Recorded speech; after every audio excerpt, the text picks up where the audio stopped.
Evening, everyone. Welcome in. Currently Tuesday, November 11, 2025, and tonight we're going to be wrapping up Map Lab's Halloween Horror 7, Grid 2. It's a little unusual for me to be streaming on a Tuesday night. That's not usually one of my stream nights, but this week my schedule is thrown off a little bit because I'll actually be celebrating my birthday a little bit later in the week, and I really wanted to wrap up the Map Labs review since the competition came out a couple weeks ago now. I thought it would be good to get the reviews out there.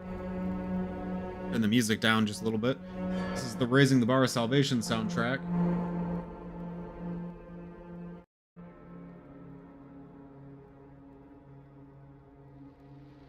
Check the chat a second. Hello, Kuchi. Hello, Sassy Ross. And I saw Captain Haxray earlier. Hi, Captain Haxray. Wrap up Boo. Why didn't they call it the Grid Boo? That seems like a wasted opportunity. Just like last time, I made a few adjustments to my review judging sheet. This is just for my reviews, so obviously this isn't like an official judging thing, but I wanted to try to score every map using a form. And I had to make some changes because I wasn't really happy with how the scores shook out. Hi, Boom Donuts, welcome. So I've adjusted the engagement category to average out to 100 again. I had some bonus points in there, but I don't think that really makes a lot of sense.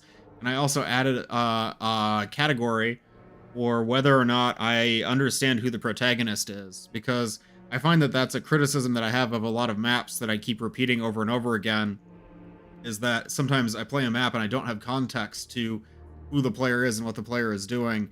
So I made that into its own category, and I adjusted the scores a little bit, and this is how it's shaking out right now.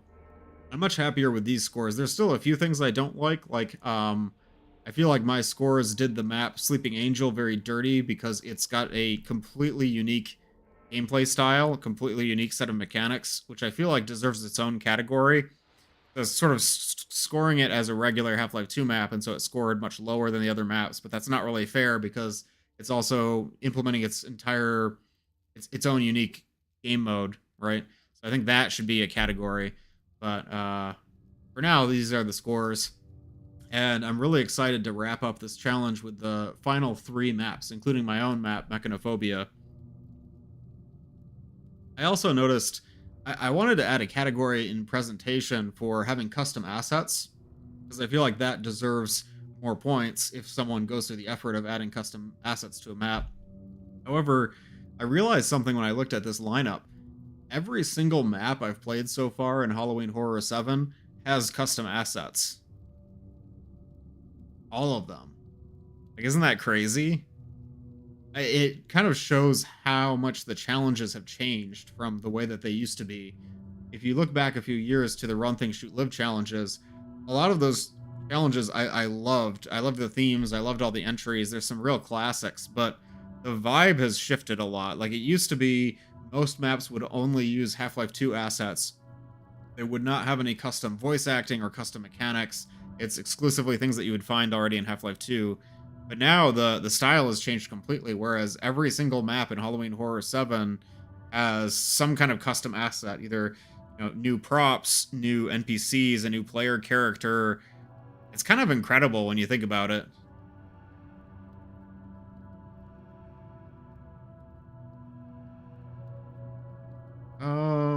I think that just about covers everything so far. For those who haven't seen the previous streams, this is Map Lab's Halloween Horror 7, The Grid 2. It was a month-long challenge to create a map in Half-Life 2 using the Map Lab's mod base, which is based on map base. And we had to pick a line of squares on this grid and make a map based on what the squares say. Every map has a unique combination of squares based on horror tropes.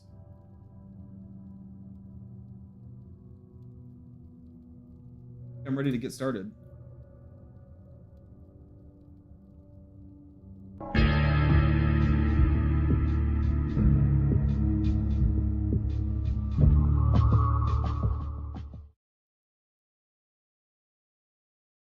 Where we left off, there are 3 maps left.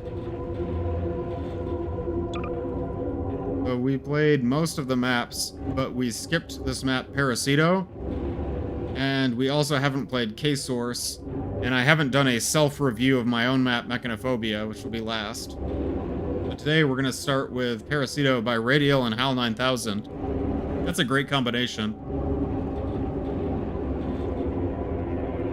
I think I've covered everything. I think I'm ready to get started. How's everybody doing tonight?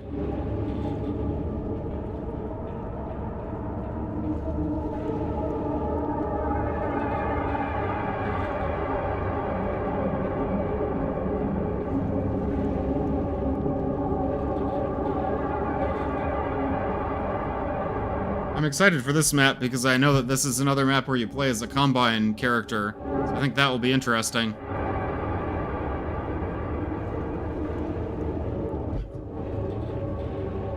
Alright, let's get started. Are you gonna do the alternate ending for the Slenderman map? No, I don't think so.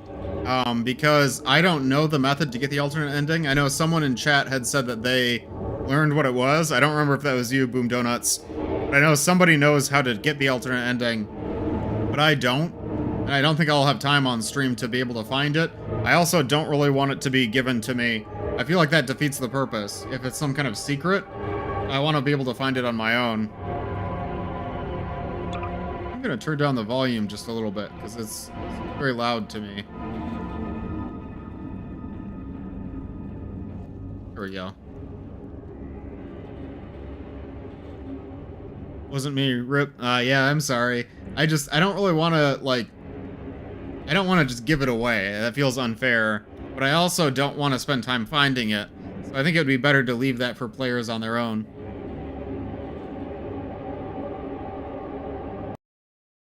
We're going to play Parasito.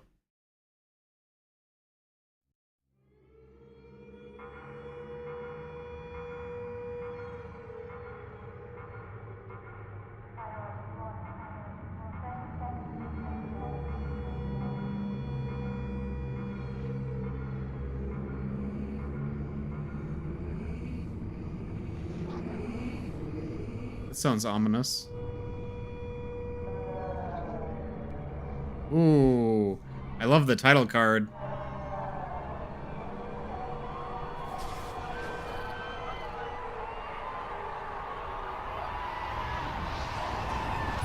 Ooh, I saw the G-Man for a second. Oh, my head. What the hell happened? What happened? Oh. Is that the Half-Life Alyx credits music?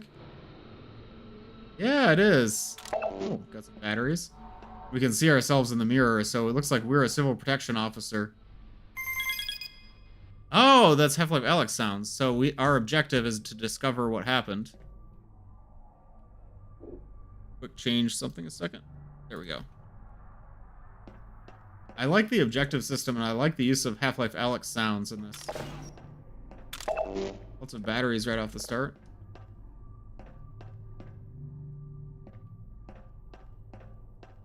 It's so cool seeing our reflection. That's something I commented on in other maps, because that's a map-based 8 feature, but it really adds a lot.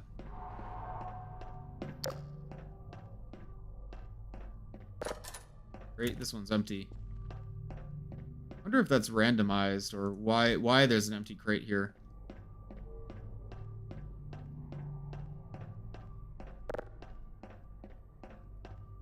Like we're in some kind of structure like the Citadel. Of course, we don't know exactly where we are yet. We woke up here, didn't we? No, we just... like a locker room, I suppose. Not sure how we got in here, to be honest. I love this map. Hi, Evil EMG, welcome. So I take it you've played Halloween Horror 7 already?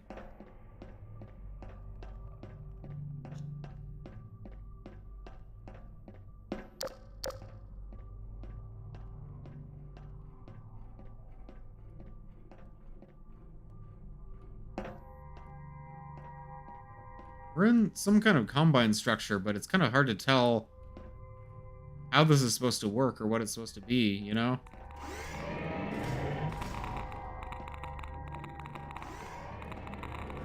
Like Combine soldiers are being made here.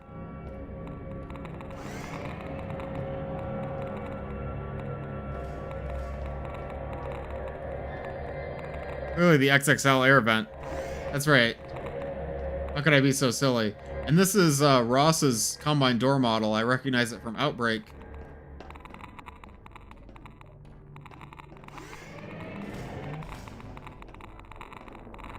Oh, there's more.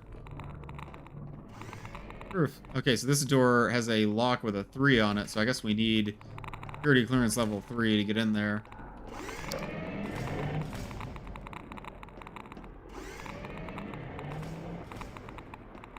We have security clearance level 1? No, we don't. It seems like security clearance is going to be the our sort of way to progress to open up new pathways. Finished it a week ago or so. Really enjoyed this one. Nice. Which one was your favorite? That's exactly what Ross just asked. This looks like a big soldier production facility. Making Combine soldiers in here. Can I go in the water? What happens if I go in the water? Yeah, I die. Ow. Okay, never mind. Peek added a new map. Is that the one with the zombies? I would like to play it with my friends, but it's really up to the collab schedule. And the next collab is going to be Nuclear Nightmare, so I can't speak to when I'm going to play Peek again. Reminding me of Dead Space? Yeah, it actually... Maybe it's the color? It has the vibe of Dead Space. I totally get that.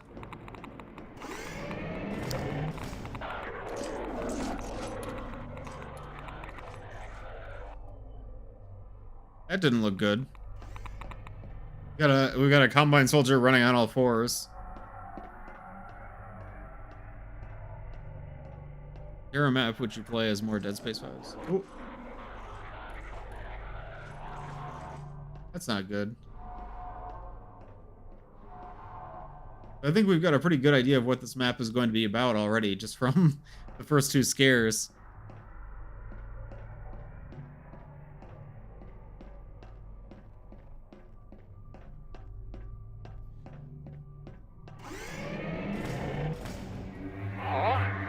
What the hell happened? Yeah, what happened indeed.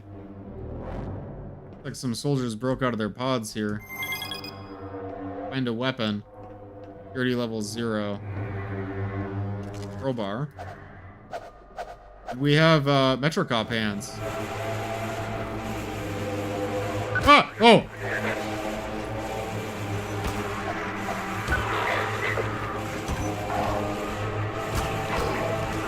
Oh, that is cool.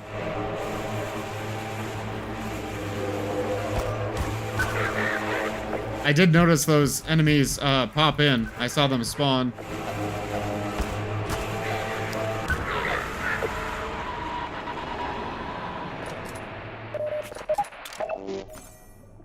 Melee combat is powerful, make use of it. I like that a lot. So, a couple comments on the zombies. What is that? Like it's a Combine zombie. A combi. I remember wanting to make a map with this premise of a soldier production facility that sort of became corrupted or was infected with a virus, and then the soldiers turned into zombie-like things. I wanted to make a map like that, like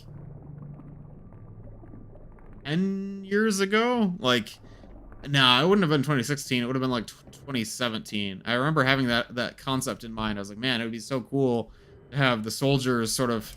Something went wrong in the process of making them and they became zombie-like. I think it's a cool idea. It's probably not a coincidence that this isn't the only map that features something like that. Like, Beef Bacon's map, of course, had the fungus, the Zen Combine zombies, and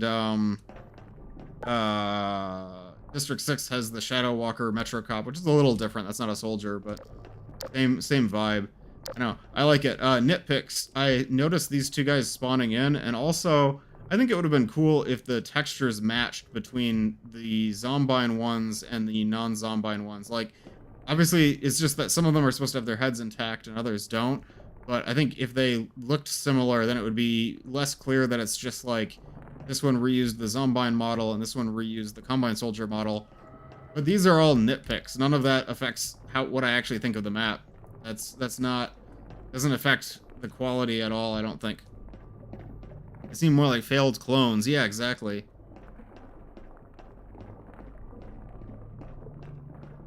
Half-Life Ravenholm arcane game. Yeah, it seems like there's a growing trend of non-headcrab zombies in Half-Life games media. Especially like Jeff in Half-Life Alyx. I don't have enough clearance for any of these. Man, this is a cool little elevator. I think I remember this asset being posted on the MapLabs Discord. Looks great. Oh, I get to select a floor? What? There's so many floors. I'm gonna go to... I'm not gonna go to the train yard. I don't think I'm ready for that. I'm gonna go to the vats. I think we're at the vats. These are the vats, right? Okay. Let's go to the hangar. Security clearance level 1? No. Let's go to maintenance.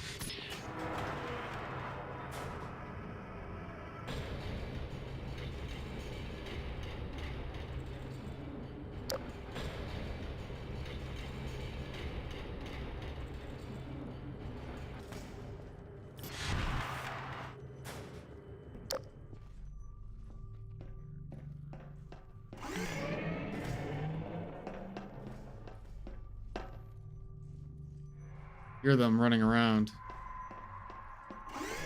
That doesn't sound good.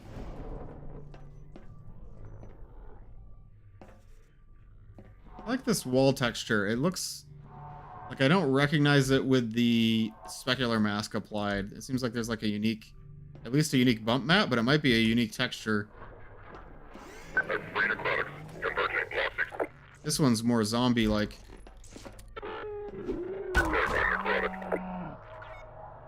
The way he fell was kind of funny.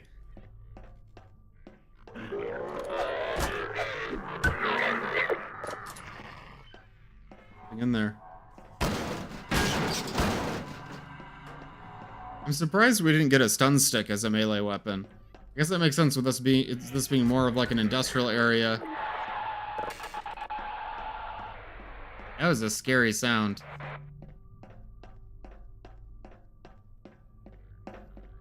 The Portal 1 texture. I saw it last night while messing around in its SDK and thought I didn't recognize the specular map either. Yeah, we had the same thought.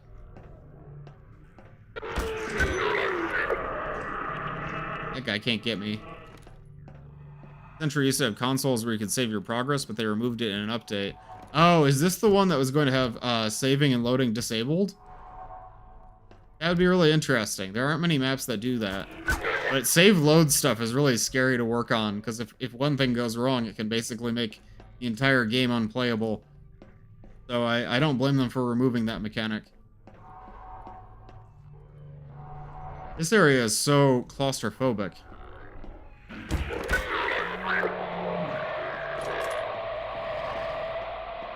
Broker player model. Oh, that's surprising. You think the player model shouldn't be something that would break from loading a save.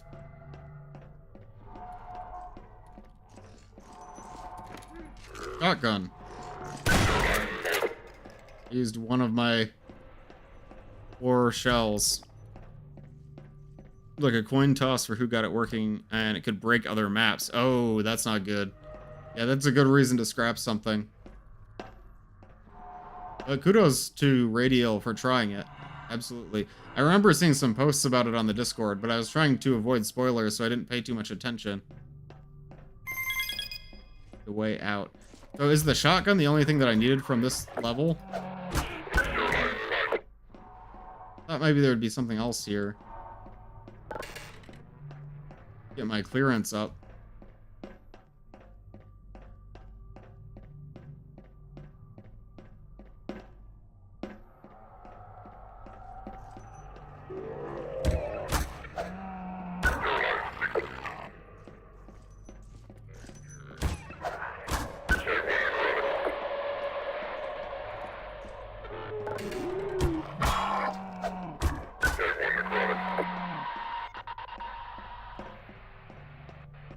This is a new path.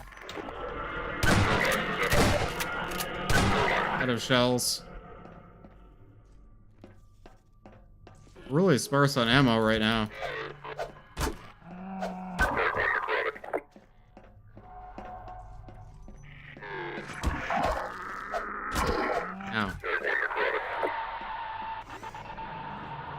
We're back at the elevator now. Still don't have enough clearance, so I guess I better try the other floors. I think we're on level 2 right now, so let's go to level 3. We're going to level 2.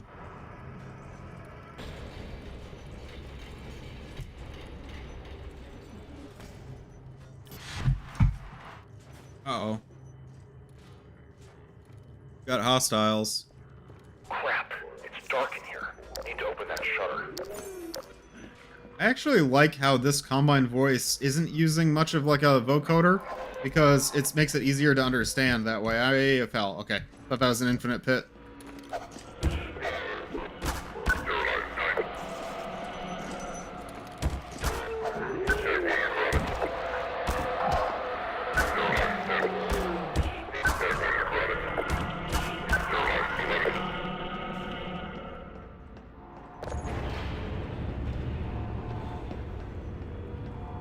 Oh, what the? What? Okay, so this is during Half-Life 2 Episode 1. Unless that's not the Citadel. There's a supply train still down there from last week. Those are locked behind level 4 security. Well, we were just a skeleton crew of like 16. We're getting some context. Dashed it somewhere. Just need to find some proper firepower to defend against these things. This is really cool. I wonder if the creators of this map would consider porting it to the Entropy 02 workshop after it's done. I think this would be great there.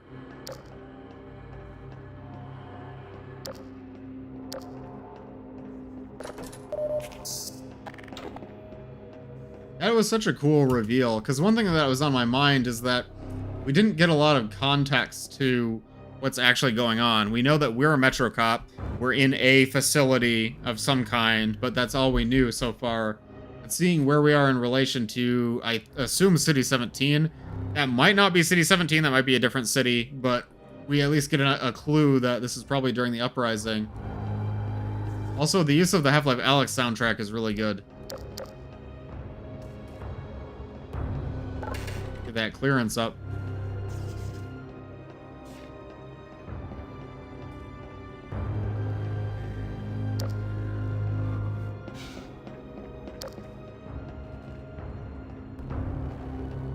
Some of the rooms seem a little bit too boxy. Not a lot of detail, but I can kind of imagine why that is, right?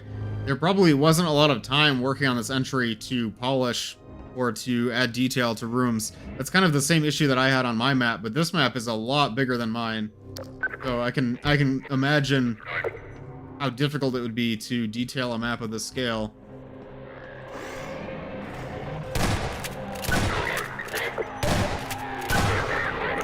Can I get my clearance raised from this terminal? How do I raise my clearance? Poor guy. Gotta be a way to get my clearance up. This looks like level 1 clearance. Really liked your map, but I thought it was blocking some areas. Yeah, I think so too. It's something I want to improve on for my next map. I like how all the new mechanics in this map have Half-Life Alyx sounds attached to them. It sounds good, but it also kind of like separates the new mechanics from what we're used to. If I get level 3 access and I backtrack, I'll be able to unlock new supplies. That's really clever, because... Hear that? Normally, when you backtrack, all the supplies might already be used up. Maybe you use the supplies... Why am I saying that here? I think that's me talking. But anyways, normally you use up supplies as you go, but now, because of this clearance thing, you can, out of the way there, you can go back and find new supplies in old areas. So it adds kind of a... It does feel a lot like Dead Space, but it's almost like a Metroidvania kind of element to it. That should be a category for points on my score sheet, having non-linear level design elements, because Outbreak by Beef Bacon had that. Not all maps have nonlinear elements. Not all maps need nonlinear elements. I would say most of the maps were pretty linear. Oh, they can throw goo at me. Wait, are they supposed to die in one hit, or is that a I'm going to say, is that a skill issue? I don't mean that, like, I mean literally, is that an issue with the skill file? Like, is the convar not set? Yeah, that's cool. Oh, the elites throw goo. Oh, wait. Let me save my game a second. I'm gonna try something. Headshots are instant kills. Oh, okay. Oh, you're right. It's not instant. Headshots are an instant kill. Okay, I thought it was a problem, but it seems like I was just better at the game than I thought I was. What do you think happened to these soldiers that made them go haywire? Is it just because the Citadel is destroyed? Is it Overwatch sort of losing its mind? I saw that ammo. We need level 2 clearance for this door, but we have level 1 clearance. Is there a level 1 clearance door over... Wait, yes, there is.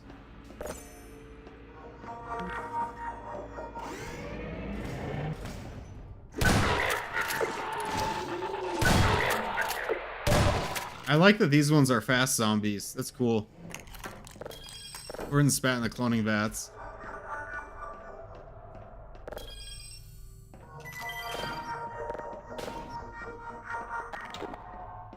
Oh, we got AR2s in there. Let me in! Let me in!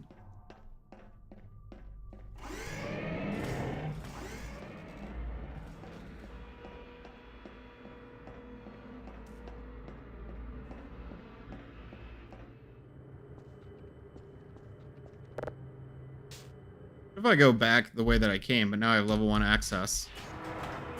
I can loot areas that I've already been through.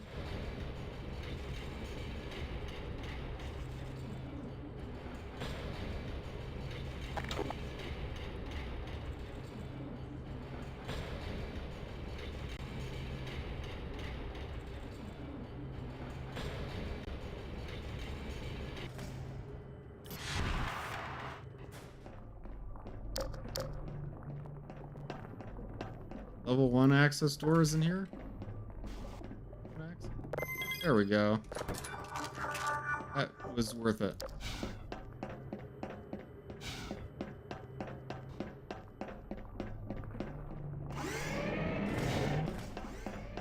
Maybe I backtracked prematurely. This is probably not going to be worth it. I'm gonna wait until I get level 2 access at least.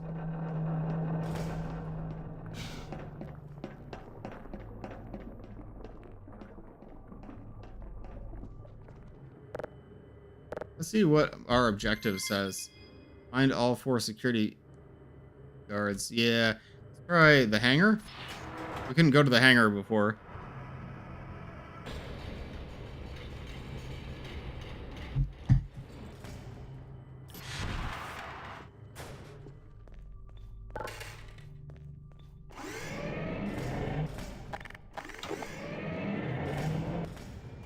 Ooh, this looks cool.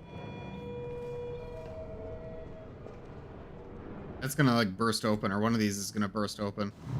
I feel it. Uh-oh.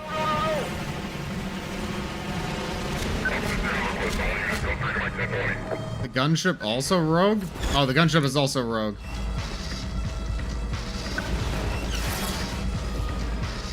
Who is firing rockets? Maybe that was a friend. Rocket launcher up there. I can get up there.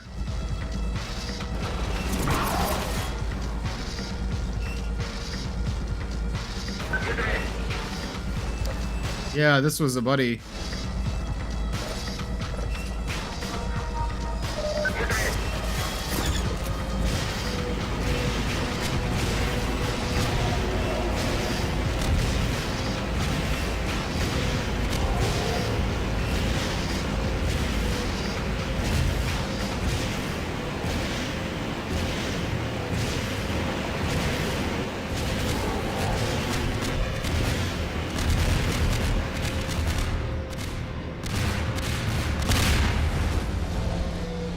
We did it. You think this guy dropped a level 2 keycard? That would be useful. Could really use a level 2 keycard right about now. Fortunately, I don't think he dropped any such keycard.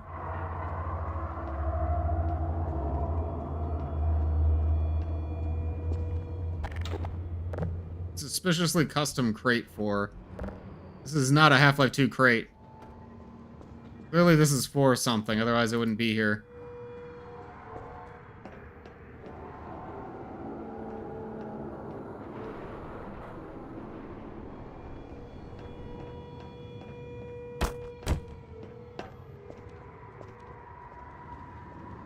Okay, what if it is just inside the crate? Nope, it wasn't.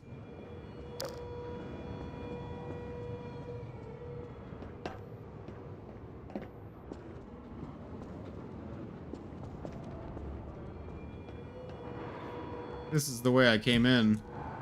What was I supposed to do? Doesn't seem like I gained anything from that.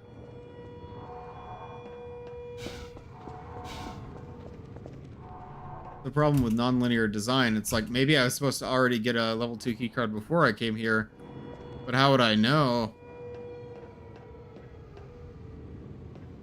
I think there's something else I gotta do here. But maybe not. Maybe I should just... For now, I should just keep going and see if I can come back.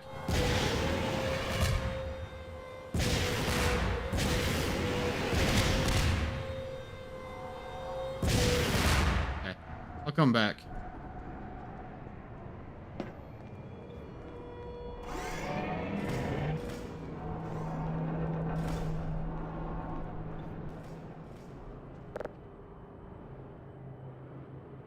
This is the hangar.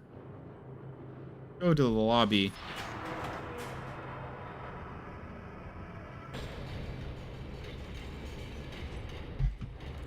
You're enemies.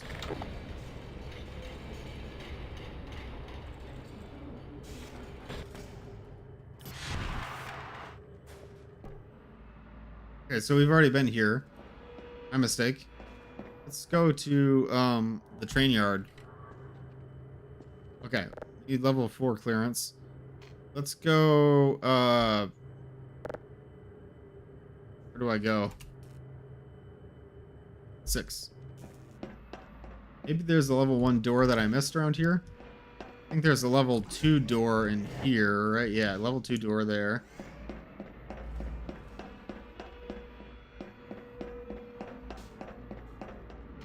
Level 3 door over here, I think. 2 door. Really just need that level 2 key card. Let's see. What if I go to maintenance?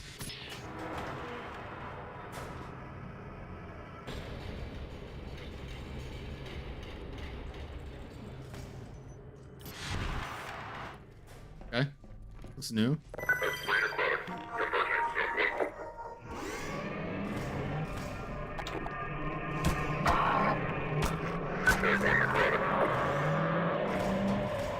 Cool, we get a little outside view again. Like in the hangar. Buddy. So what was this Metro Cop doing here? This is like a Combine Soldier production facility. Why would they even have Metro Cops here?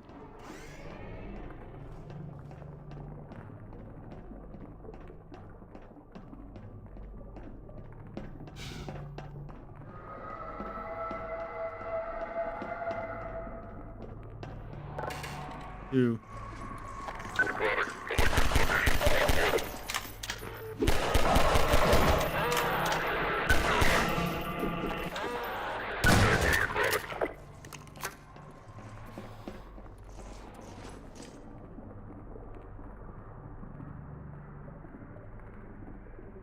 I just realized some messages aren't showing up in OBS. I'm sorry about that, guys. You mentioned being a part of a crew of 16, but, like, a crew of 16 for what? I guess maybe they're just like the human staff that maintain the facility. I guess that makes sense. Maybe they're more like workers than Metro Cops. He wears a Metro Cop uniform, but maybe he's not like a Metro Cop. He's just a Metro Cop assigned to protecting the factory. I don't know. Gordon dropped his crowbar into the cloning vat, and now they're all born with a desire to reach the nearest level exit. You're right. That's the explanation. That's what happened.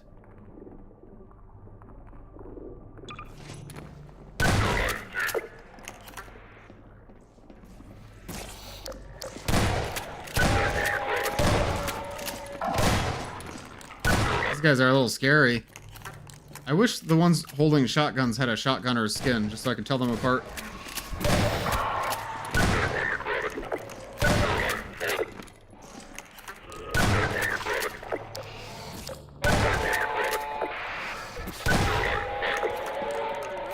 Cool.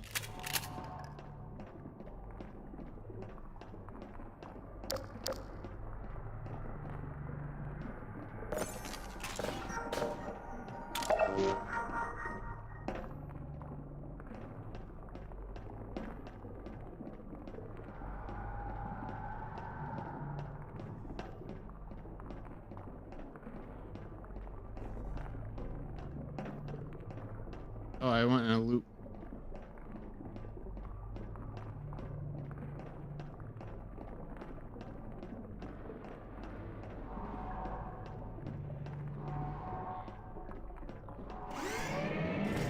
I think this is where I came in.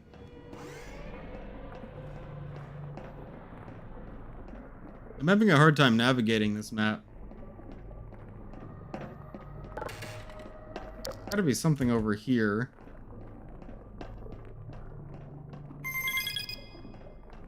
What am I doing here? The dead end. Did I fight all those guys for nothing? Like, what's happening here? Are we allowed to give very vague hints? No. No, I'd really prefer if you didn't. I'll ask for a hint when I need a hint, but I want to try to give the map a fair shot on my own. I don't think it's fair to the map author if I don't try to figure it out. Yeah, thanks. We got level 2 now.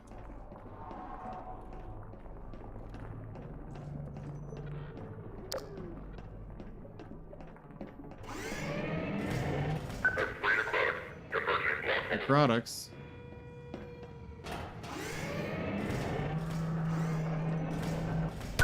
There we go. Thanks for the shotgun. What goes through this door? Oh wait, is this somewhere this is somewhere we already went, I think. Is this where we started actually? Quite remember. Free access. I think this is where we started from, but I could be wrong. Oops, sorry. I don't want to go too far. I don't want to get lost. Place is a maze. I think for starters, we should go back to the hangar. I know that I need a level 2 keycard to get through a door in the hangar.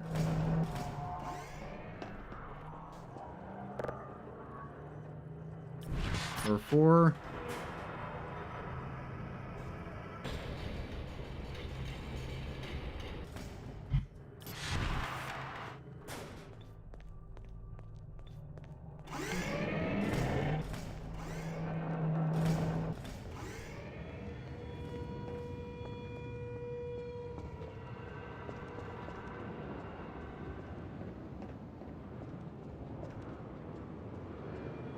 See what's behind the hangar door.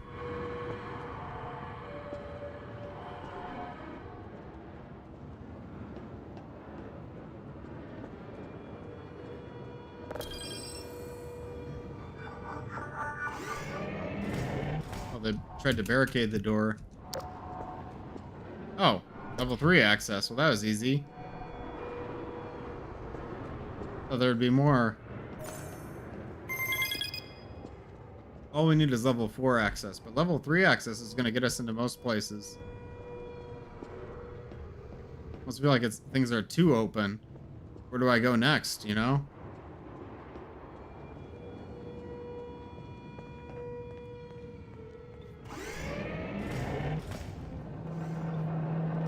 think I'll go back to the lobby, because I know that I can get an AR2 with level 3 access from the lobby. Let's go to the lobby. Get our AR2s. Get our free AR2s.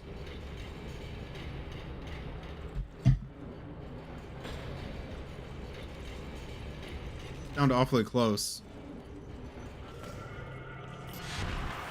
The shotgun magazine only holds 4 rounds. That's interesting, because typically it would hold 6. I think that's an interesting way to make the gameplay a little more intense. More survival horror. By making me have to reload more often.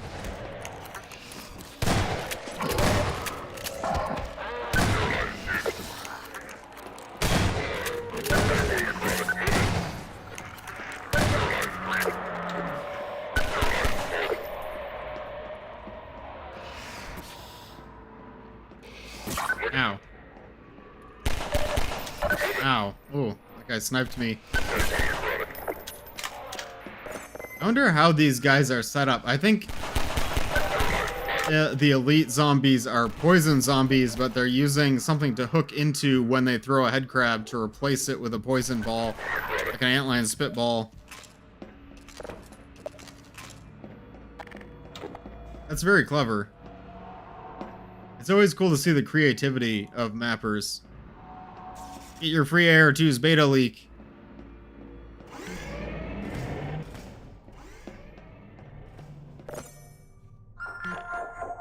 Yeah, we're in the armory. Really wishing I had clearance for these. Ow! Something about Gene? Ow! That's actually kind of cool because it ties in with Half-Life Alyx. It does make me question why Gordon and the Rebels in Half-Life 2 didn't need gene editing. We never really figured that out in Half-Life Alyx. I guess it's not really important to Alyx's story.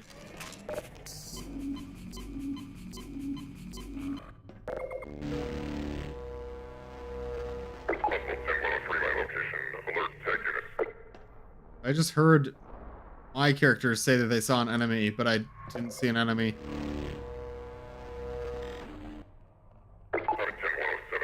This guy doesn't know there's a hole you can stick a paperclip in to override it. That's canonically how the rebels pick up AR2s now. I'm not gonna. That's my explanation. Retcon, I assume, but I imagine Gordon's HEV suit might help. That actually makes a lot of sense. It doesn't explain it because the citizens can also pick up AR2s, but for Gordon it makes sense to me because the suit was modified to use Combine power, so it stands to reason that they would also modify it to hack nearby Combine weapons.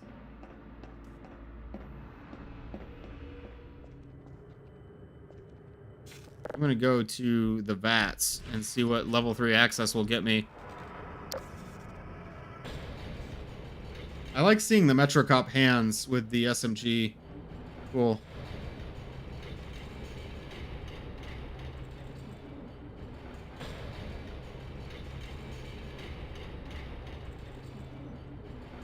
As for other mod protagonists, they're just built different. Yeah.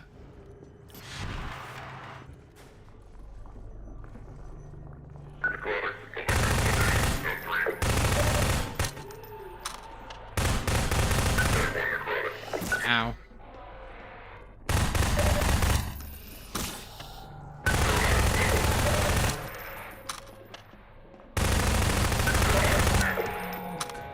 If it wasn't for rebels picking it up mid-combat in the city levels, I would argue the override is something feasible to do. HEV just makes it automatic. Yeah.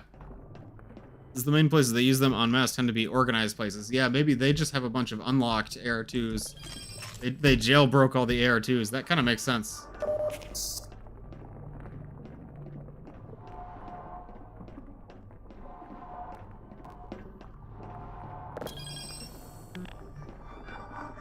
What do you guys think is behind this door?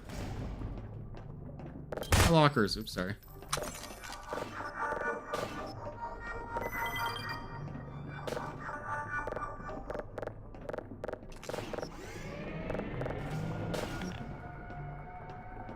Of ammo.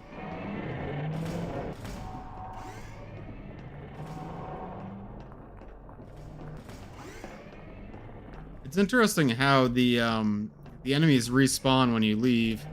Makes it almost, I said it was Metroidvania, but it's also kind of Souls-like, you know, like you have to backtrack through areas, but when you leave, then the enemies respawn.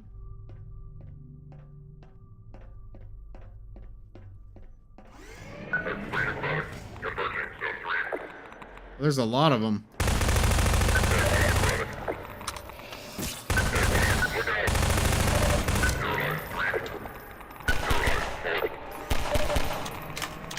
I like how he's counting up. Sterilize 3, sterilize 4. So I noticed that the protagonist is using, it seems like they're using responses from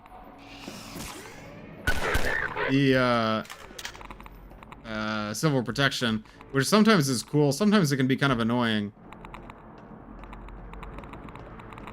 Does that mean that the player response system is in Map Base 8? Because I didn't know that it was. I feel, if it is, I feel like I should have known that. That's my bad.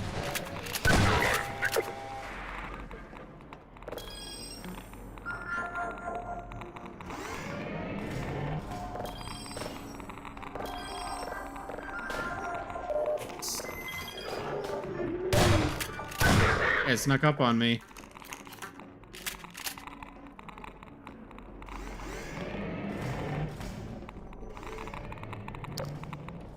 Here's somebody.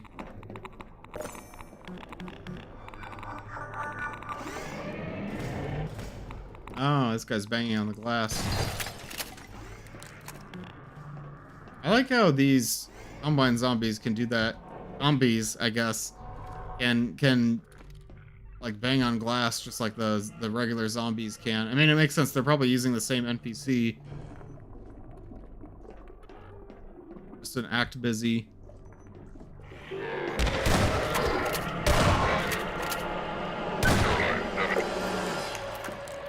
There's our level 4 clearance. There's the last key. Zombies. Now to get the hell out of here. Yeah, we can get out of here now.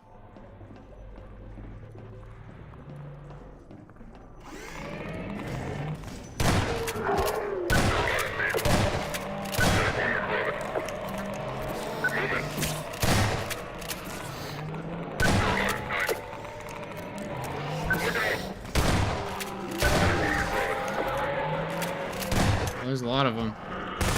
I'm just gonna run for it.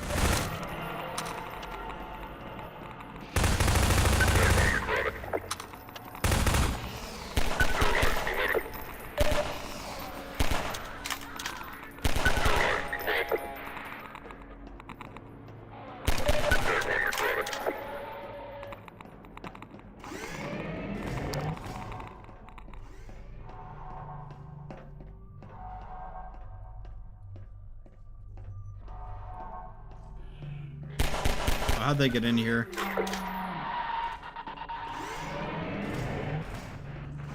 I never see them go through these doors. I guess it stands to reason that the doors are automatic, so they can just walk right through them.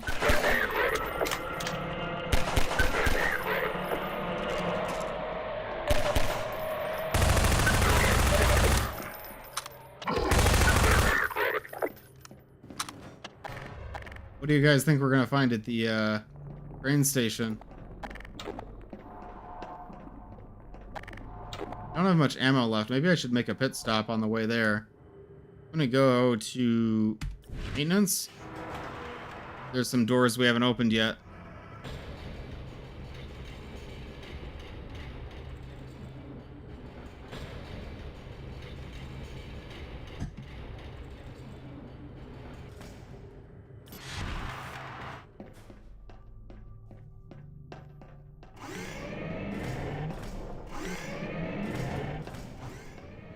Can't remember if there are any level 3 doors that I haven't opened yet.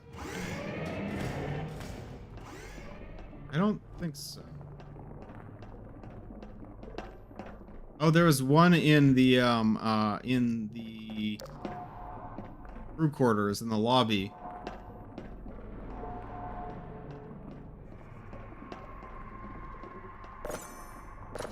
There we go. Okay, that's gonna be helpful. See, that's a cool mechanic that you can backtrack and have new supply caches that open with your clearance level.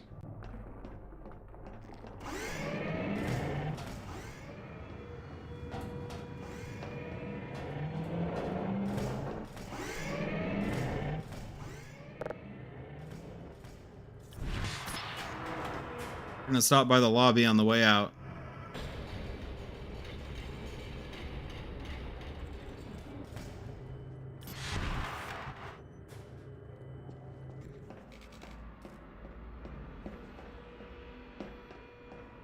Out the way. Up here.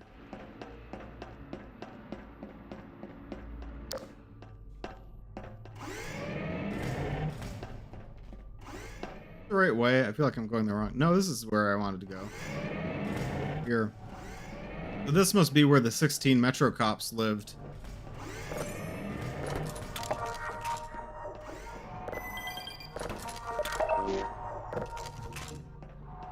Cool.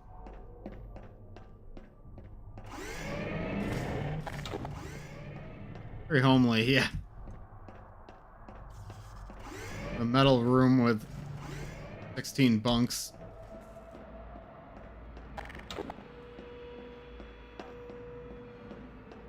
Is the magazine capacity on the SMG 22 rounds? That feels like such a strange number.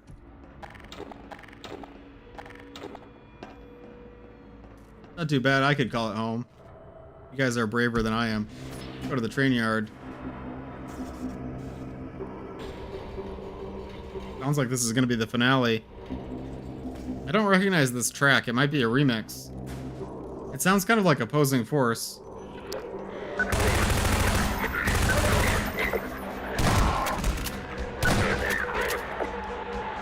I think this is a remix of an Opposing Force track. Let's get to the train. Here's the train. Red said the same thing. Is that not a remix of an Opposing Force track? I like these big Combine crates. Kind of getting Quake 2 from this. Vaguely Quake 2 vibes. The music just got like really quiet, but it didn't stop entirely.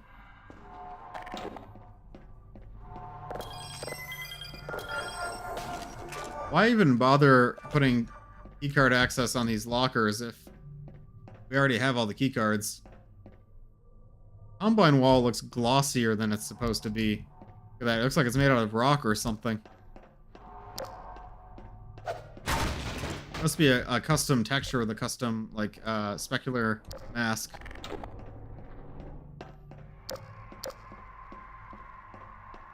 I feel like we're gonna get ambushed in here.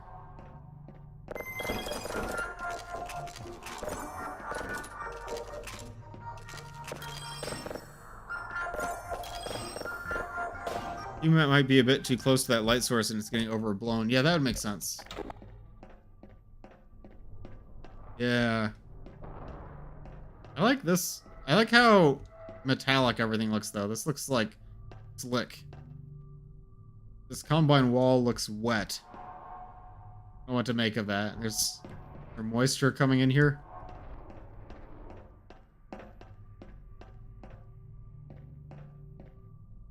These are gonna like come to life or something. Feel it. Wet and creepy Combine. The janitor advisor from earlier takes his job seriously. Wait, what do you mean the janitor advisor? What was that from? I feel like I'm blanking on a reference. Combine zombies? No, must mop. Little ramp. I joked that the vent was XXL because there's an advisor No, that makes perfect sense. Oh, you're right. Yeah, that's the janitor advisor vent. The pistol only holds 6 rounds. It's really weird how all the weapons have lower magazine capacity. I think it makes sense for the map, but it feels weird. Like the pistol only having 6 rounds. I think that this brushwork here might be using the new hotspot mapping feature that was added to Hammer++, I think. There's a new feature where you can define UVs for a texture and then have Hammer automatically apply texture around a brush. I really like that concept. I haven't tried it out myself yet. 8 activation in 2 minutes and 7 seconds. That's a map base 8 feature, the game timer. Uh-oh. Where are they gonna come from? Everywhere, okay.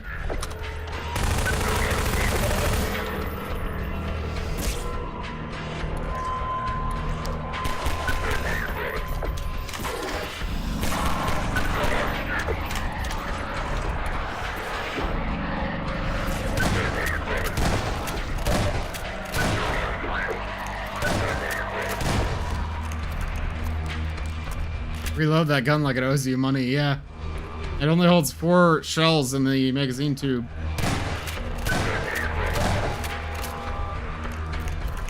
I haven't tried it yet either. I still wish Hammer++ had big improvements to texturing, like Trench Broom. I've never used Trench Broom.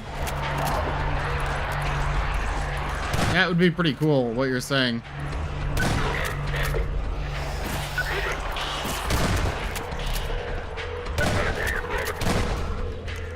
I really like that timer. That's useful.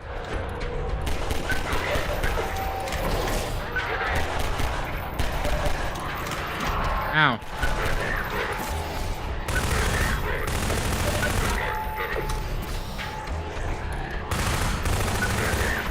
Hammer, but it automatically area portals every area. I don't know.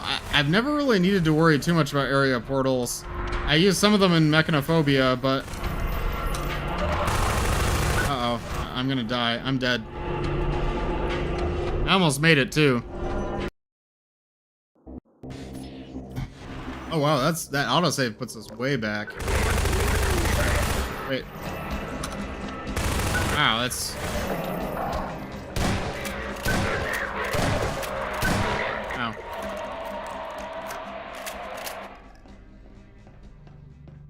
The way Trench Broom lets you build and extrude brushes in the 3D view is honestly so good. A little hard going back to Hammer after doing some Quake 1 mapping. Yeah, I'd like to try more tools. I'm going to take a quick break. I will be right back in a second. Right back.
Back. Sorry about that.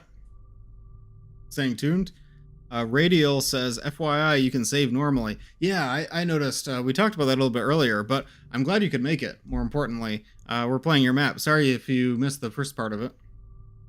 So far, I'm really impressed. I really like the non-linear design, but we'll talk about it some more after I finish the map.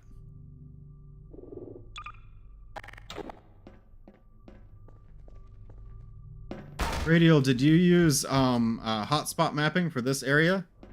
We were commenting on how these brushes look like they're hotspot mapped, and it looks really good. Hi, Beat. Welcome. Glad you could make it. We're playing Map Labs. Playing an entry called Parasito. We're almost done with it. And this is Halloween Horror 7, the Grid 2, the Halloween-themed mapping challenge.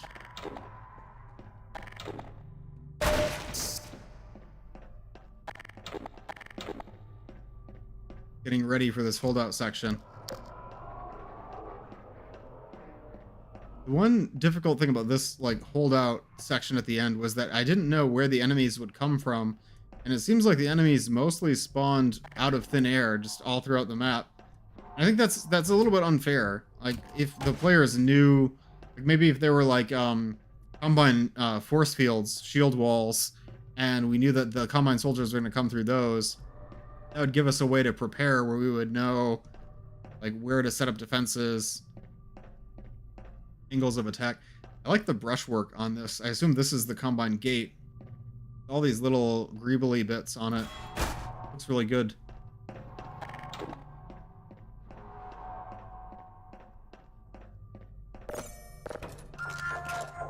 Okay, guys, let's start the holdout.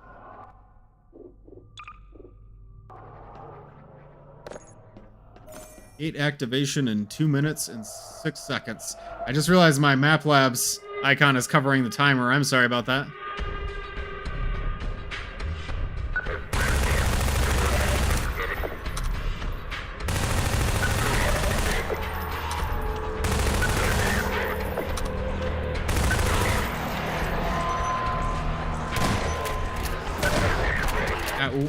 Ran right into that.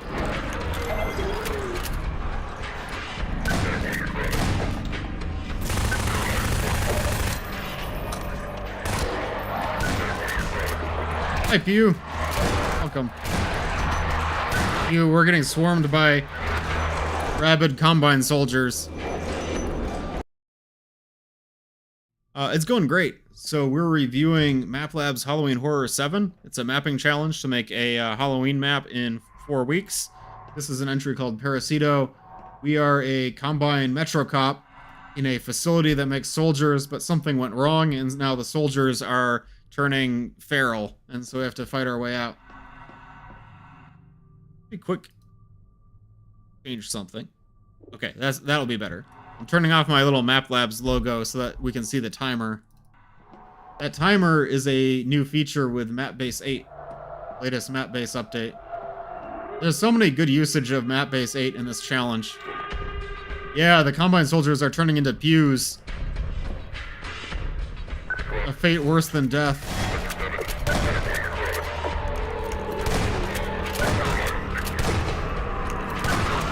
Ow. Ah! I should have gone for the high ground, I think. This is a mistake. I didn't even get the extra ammo when I reloaded. Oh. Oh! This is chaos. Oh no. Oh no.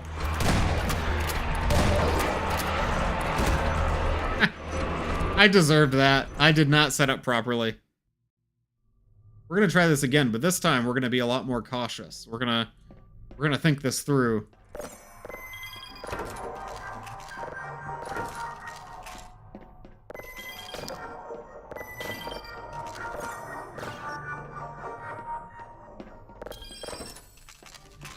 Okay.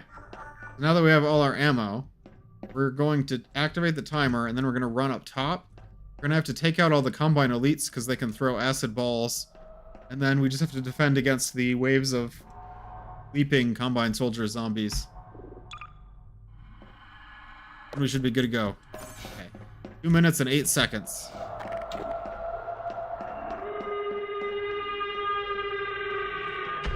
Oh, some of them are coming through that door.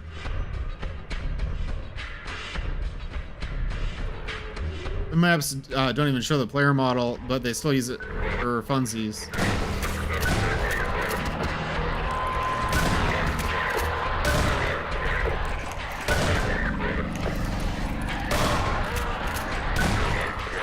Yeah, I mean, I think it's nice to see the player model.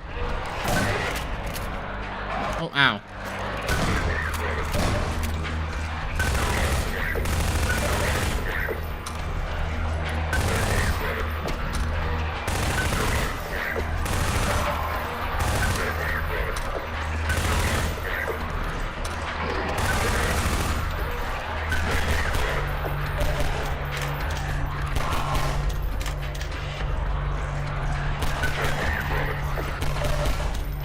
Use the prototype system in Permaneo, but I don't think it showed the player model.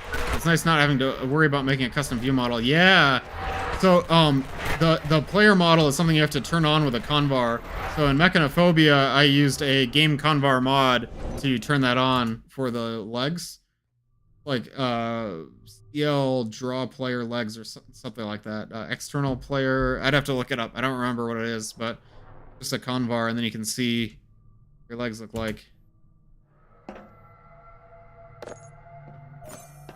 Try that again.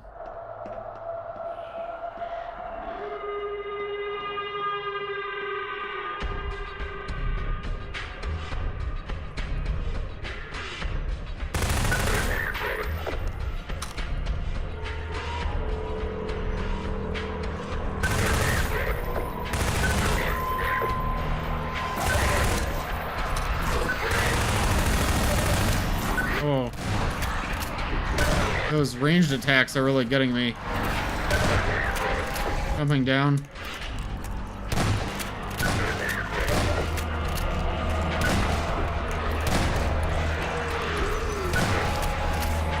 Maybe I can juke them if I just keep running. I didn't keep running. Okay, I didn't follow my tactic. This is actually quite difficult for being on normal mode. I left it disabled because with the crowbar hold, your legs are all stanced up and it looks a bit silly. Yeah, actually, that makes perfect sense. I wonder if there's a way you can override that. That would be an interesting problem. But probably not worth it within the time frame of the challenge. Mess around with. You turn your difficulty down? I'm already on normal. I'm not going down to easy.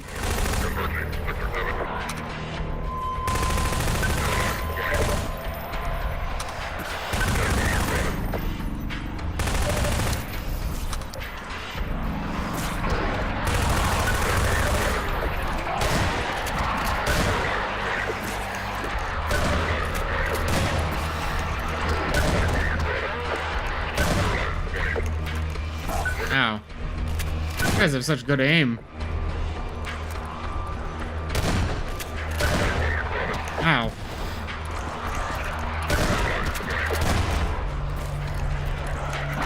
Ow. Ow. Ow. I think there might be health down here. I'm gonna try to get the health. Okay.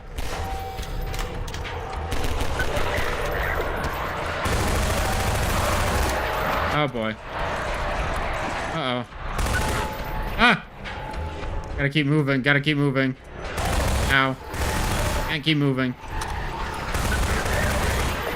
Oh boy. Oh boy. I am not gonna make it. I am not making it.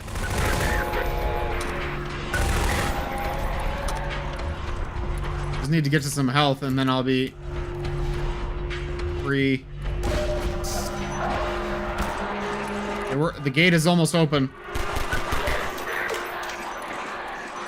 Gate is almost open. No! Okay.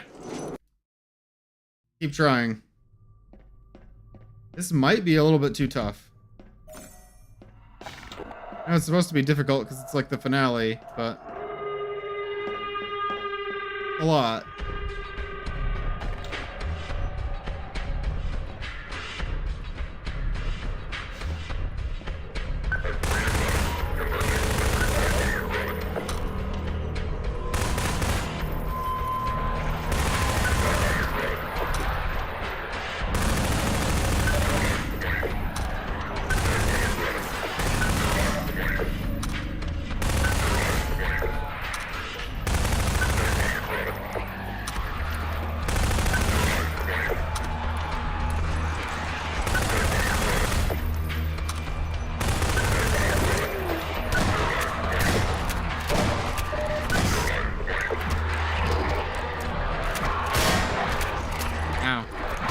Oh, I lost my health fast.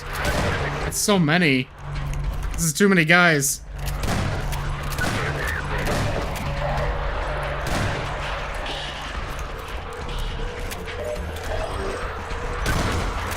Too many guys.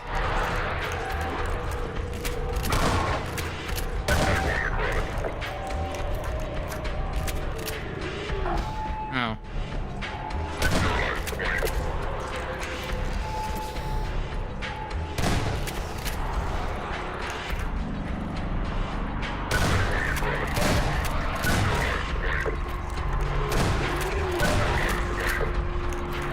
Ow. 27 seconds. Think we can make it?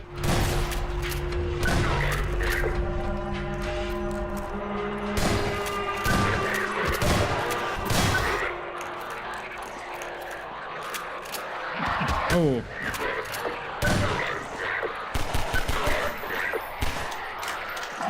Five seconds. Let's get back to that gate. Oh, I just need to juke them.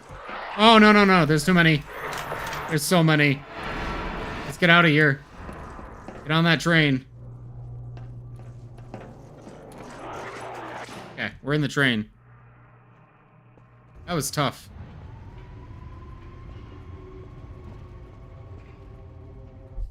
We did it.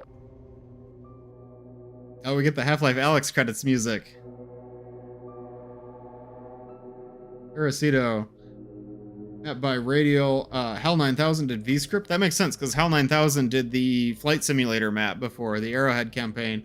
And Matt71490, whose numbers I always forget, did the voice acting. I thought I recognized his voice. And I thought the voice acting was really good. I liked the filter because it wasn't too overbearing to the point where you couldn't understand. Beef Bacon Cult and Funk Slug made some of the assets. Or of your incited content? What does that mean? Half-Life Alyx, Portal, you, me, them. I feel like I'm losing it. What's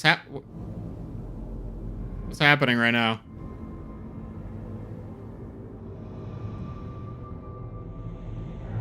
Guys. That's not good.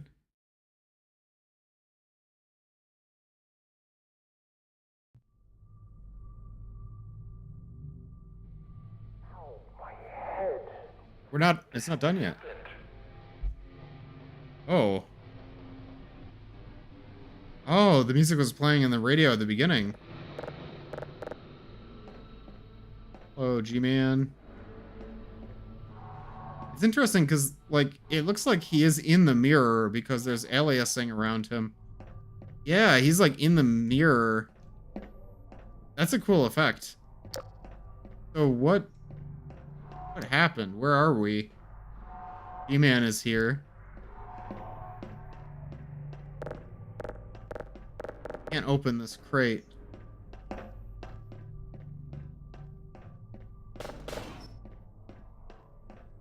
Oh, ammo. Does the map just loop? Are we in a time loop?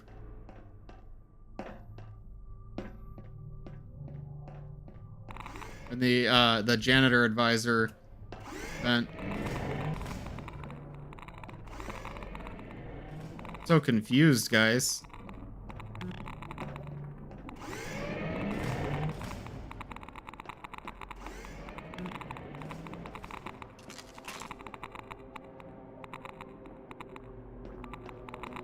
What?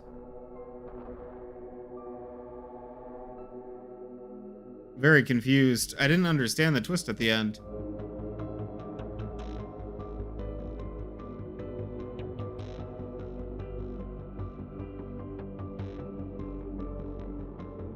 That was surprising, at least, I'll give you that.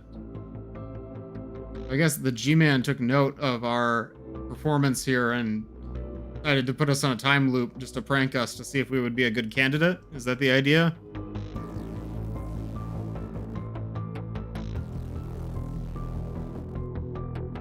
Left 4 Dead 2 assets were used, and Team Fortress 2 assets. What Team Fortress 2 assets were used? Stream just started, you still need to play Parasito. Yeah. Assets from Dark Interval, that's really interesting.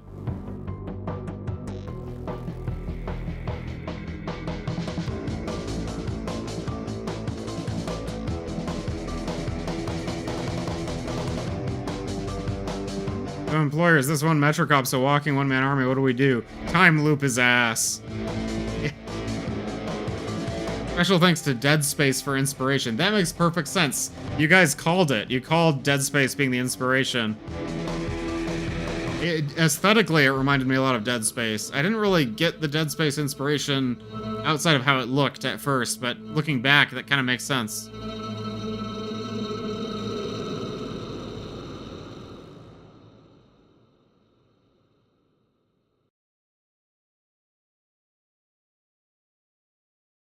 I like the fake out credits. Okay, let's do some reviewing. I got my handy dandy review sheet. That was Parasito. I'm gonna be honest, in my mind, the names Parasito and Permaneo keep getting mixed up. They both start with P, they both have a little bit of a Latin sound. I don't know.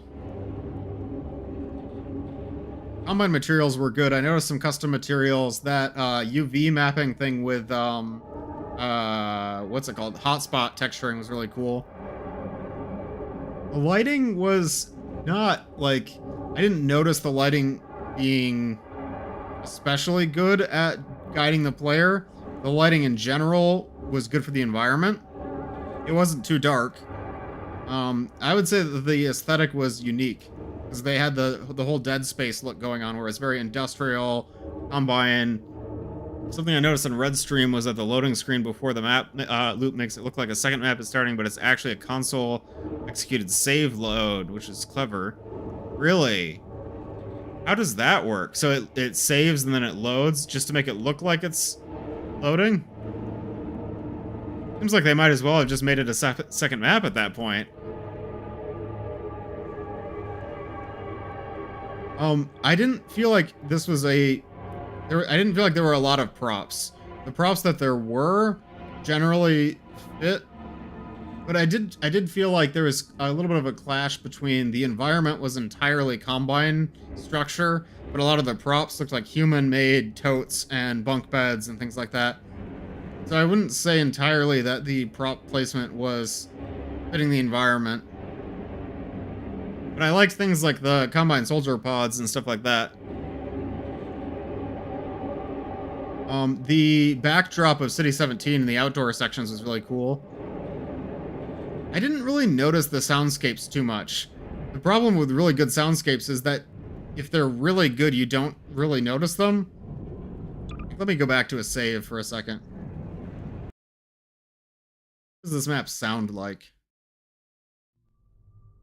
Yeah, you got the hum of Combine technology, sort of eerie Citadel sounds. And I noticed in other maps there's like sounds of soldiers kind of groaning in the distance. Maybe if I can go back to an earlier save. The Combine death screams were good.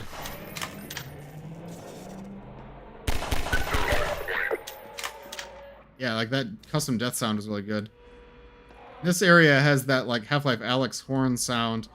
I think it's pretty good. I think the sound design is pretty good. I liked the Half-Life Alyx music.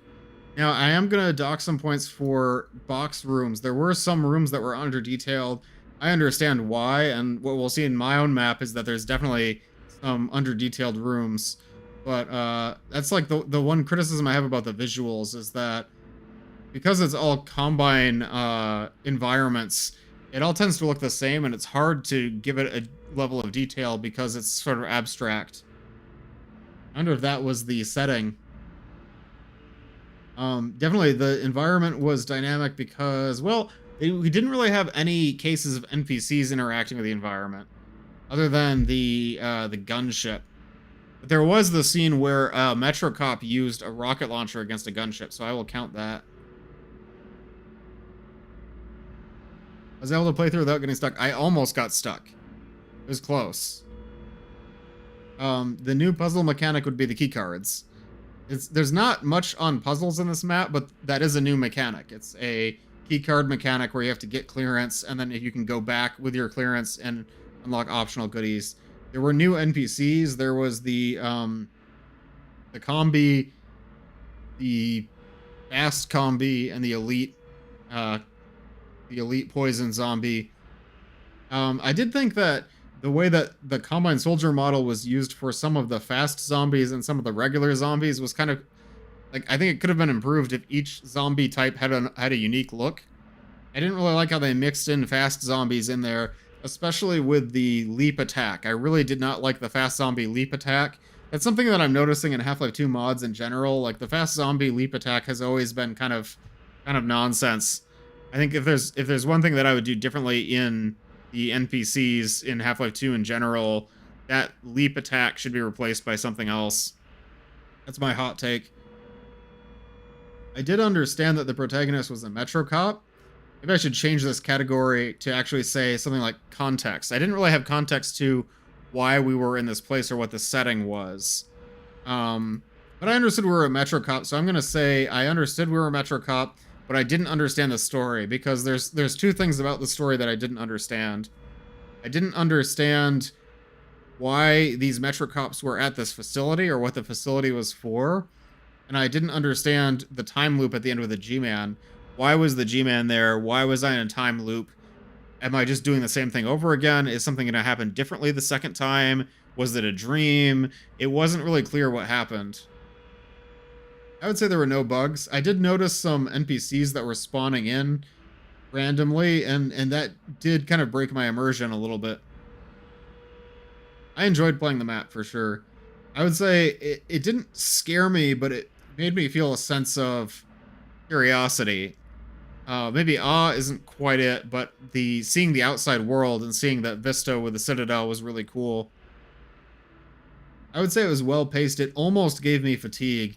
A lot of these categories are like almost losing points because that fight at the end was way too hard, but I think we got through it okay. Map had gameplay elements that make me want to replay it. I'm gonna say not really. I mean, it had. I'm gonna give it half points. It does have replay mechanics because you can find caches that you didn't find previously.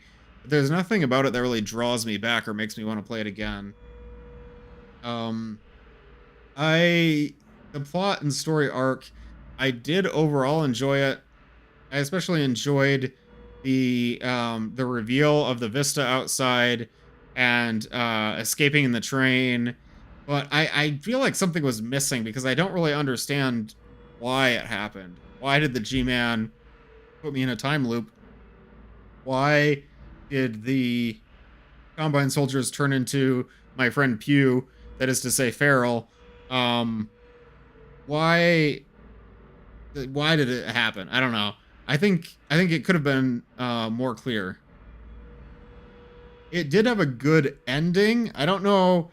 I'm going to give it points for a satisfactory conclusion because it had that kind of aha moment at the end of like, whoa, like, you know, like you thought you made it out, but you can't escape from Nightmare House.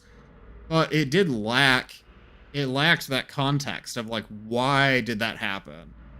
So it's like, it had a good ending, but it didn't have Nightmare House mentioned. Yeah, I streamed Nightmare House at the beginning of October. I love Nightmare House 2. One of my favorites. Yeah, so I think that is a fair rating. Let's check out the grid. Yeah, it's a classic. Nightmare House 2 is one of the most classic mods, I feel like. Like, it kind of inspired me to get more into Half-Life 2 modding. So this grid is the second square on the top row from the left, and then diagonal down and to the left, which is different from a lot of the other ones. Let's see, so this was jump scares, unknown entity.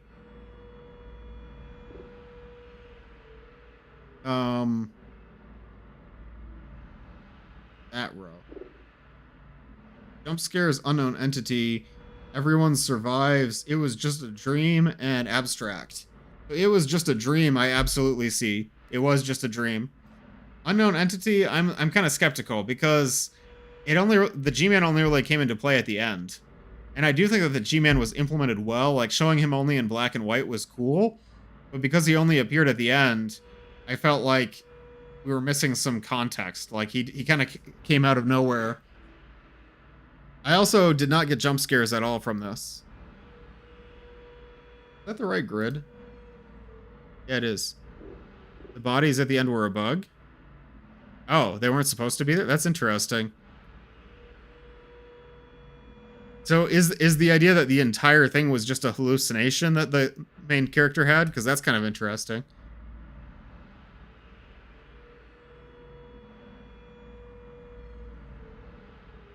Underground or abstract is interesting, because I would say this was abstract. The first trope is jump scares, and there were no jump scares. But it was just a dream was implemented very well. I thought that was actually pretty good. And then everyone survives. I was gonna say not everyone survived, but maybe everyone did survive if the bodies weren't supposed to be there.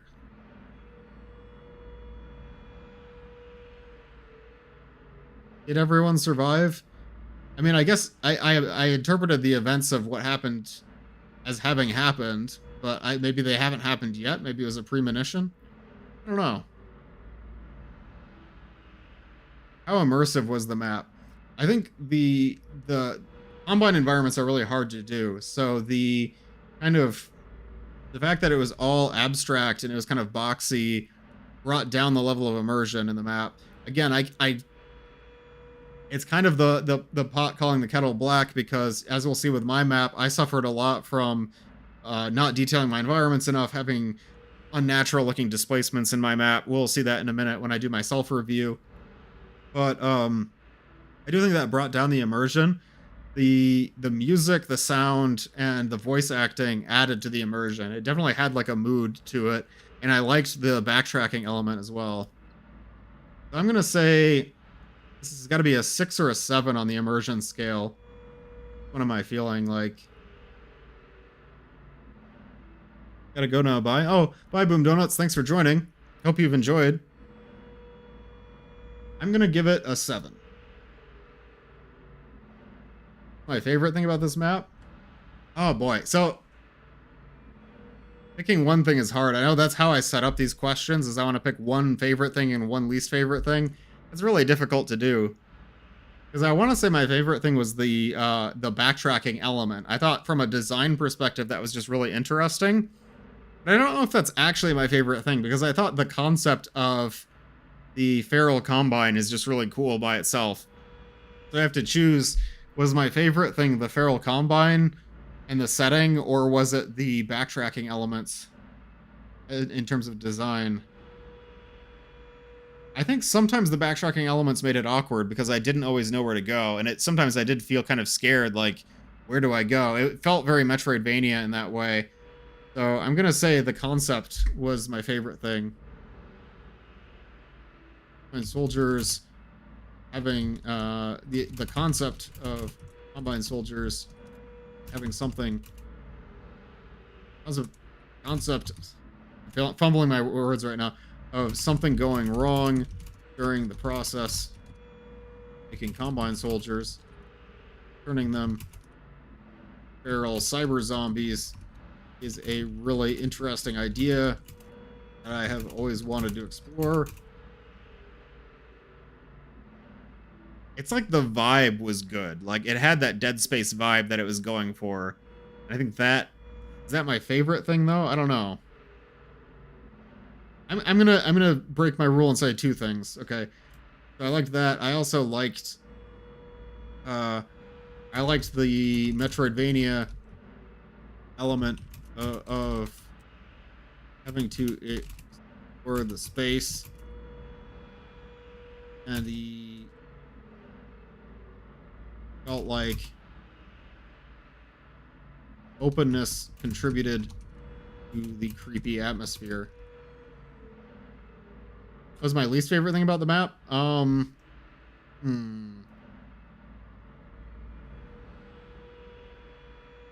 least favorite thing about the map was it the combat at the end?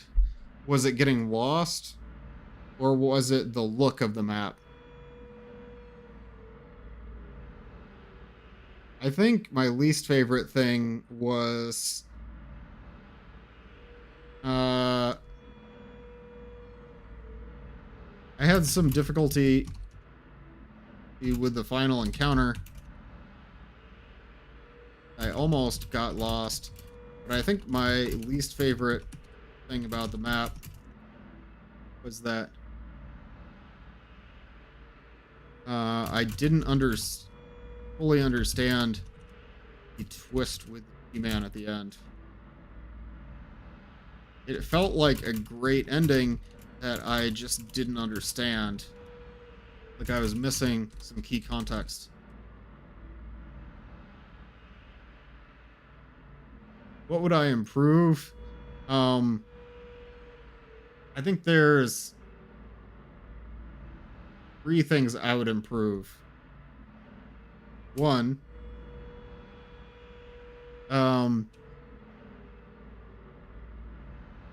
add more dialogue and some kind of introduction. You introduce the idea of where the player character is, what their job is. That was important for me because the whole facility didn't really feel entirely believable. Maybe that's on purpose because it's supposed to be abstract, but it didn't feel believable because I didn't know what the facility was for and what the Metro Cops were doing. You know, there's 16 Metro Cops. Maybe I missed the twist. Maybe the twist is actually that the 16 Metro Cops are put there by the G-Man, and it's not really a Combine facility. It's all an illusion. But I didn't get that is the problem. 2, make the different types of zombies. I'm gonna call them Feral Combine, distinct, so that the player can see at a glance which have a leap attack and which are slow. This is really important. So the ones with the ranged attack had a unique model, but the ones with the leap attack looked the same as the ones without the leap attack, and that had real gameplay ramifications because during the final fight, I couldn't tell at a glance which of the zombies were going to leap at me versus which were going to just run at me. Because they have different running animations, but they have the same model, so unless I'm looking at how they're moving, I have to like quickly size up, is this one running on all fours? Is this one sort of sauntering at me? I think they should have very clearly differentiated models for the different attack types. And that would make the final combat easier too. I personally feel like the fake out credits, while cool, could have used some more foreshadowing. Exactly. And then I was gonna say something about the level flow, like add more signposting or make it clearer what the different areas are. But actually, I think I'm going to hold that thought. I think instead what I would say is make it telegraph more clearly to players where the enemies will come from during the finale. I feel like I always want to do things in 3s when I'm writing, but I'm going to add a 4th one, and I'm just going to say make each level, make each area more distinct. Somehow, maybe colored, maybe something simple as color palette, lights, so players can get more of a sense of which direction to go. Okay, that's a lot of things I would improve, but that's sort of all my thoughts. Yeah, so I think those are my thoughts on Parasito. Let's see how our scores are looking. I feel like that's a fair score. It was a very well-made map, but I think it was a little bit too ambitious, which is very similar to my own map, which we're going to self-review. I think I bit off more than I can chew, and I definitely feel that way about Parasito as well. Like, if it had a more constrained scope, maybe you would have been able to more easily perfect a few things instead of trying to do something of the scale that it was trying to do. But I thought it was a good entry. All of these entries are fantastic. Like, this whole challenge has been just a standout among other challenges.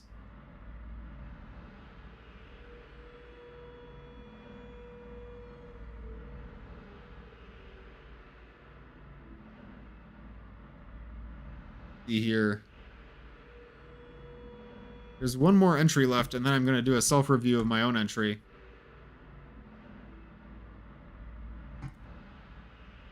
Let's play, K-Source. This map is K-Source by KS and EA.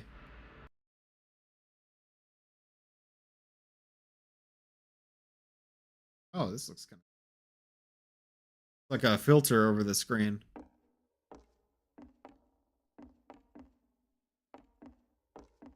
I like how the covers are brush-based on this bed. Almost like there's like a fisheye lens going on.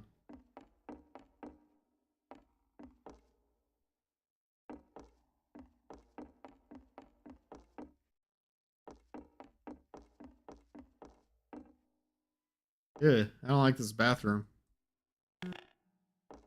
Comfy, yeah, maybe. Cabin is comfy, but what's up with these sort of cubicle walls separating it?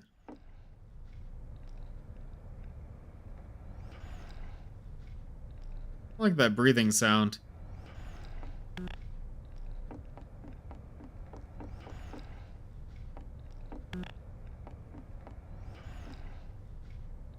What are these pills? Like they're for something. There's some home-built cabins with those kinds of walls in rural places. Oh, interesting. Take a look at this map. The source gets closer, it causes the sickness. Source's location and home. Like a pen marking the source's location. What else? I didn't really fully take in what that map is. Food for Alec needs garden carrot, water bucket, powder jar. I think this might be the powder jar. My bed, Alec and spare.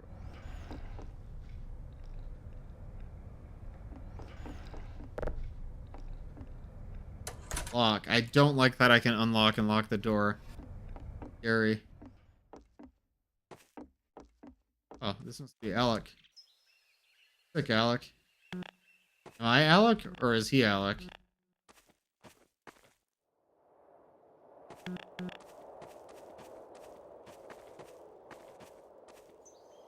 Nice skybox. I wonder what the skybox is from.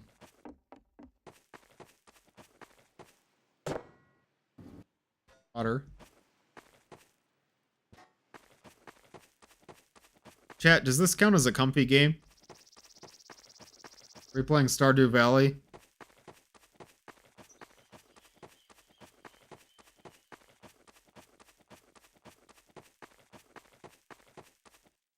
Just went back to watch the entirety of my map. Yeah! I hope that the playthrough has been helpful. What is this white paint for?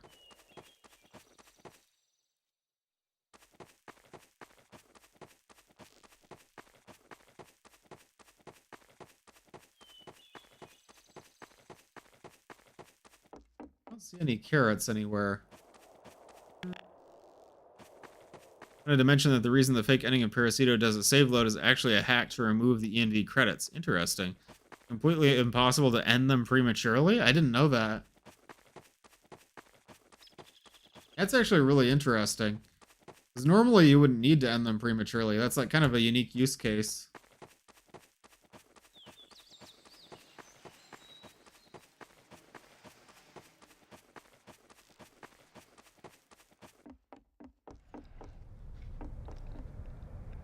The sound in the cabin makes me extremely uncomfortable. I don't know if you guys can hear that. That breathing sound.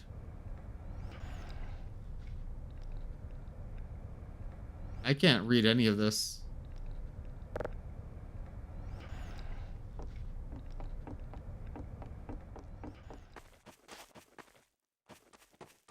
Where do I find the garden carrots?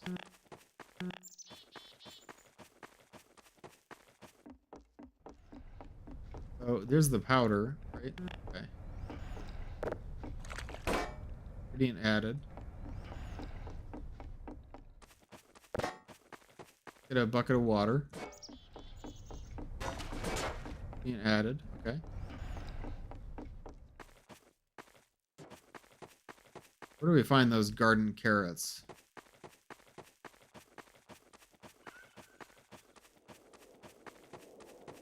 They'd be over here by the water.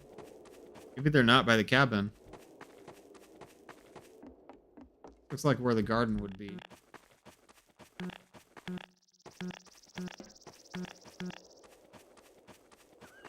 Do we need like a shovel or something?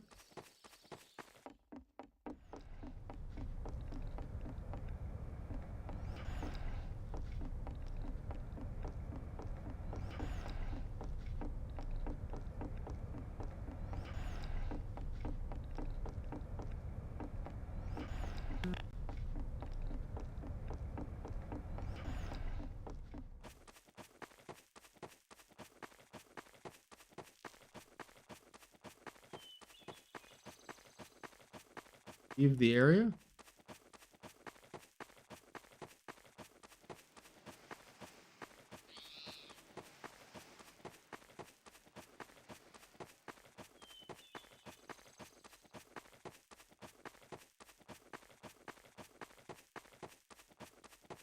Really, some AAA dev tried to yellow paint the wall the way to the carrot, but Alec got him first. Yeah.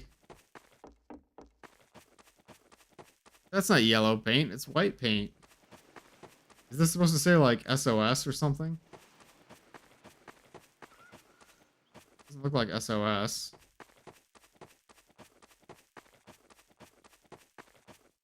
Paint. Is this the carrots? It doesn't look like carrots to me.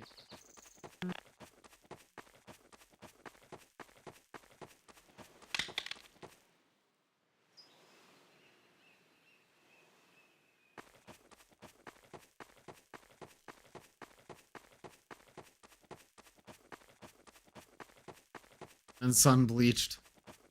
Okay, I know I just started and I should give it more of an attempt, but I think I'm getting frustrated enough to ask for a hint already. I'm just really not, like, where are the carrots? Where's the garden? I expected this to be the garden, but I don't see anything that looks like a carrot.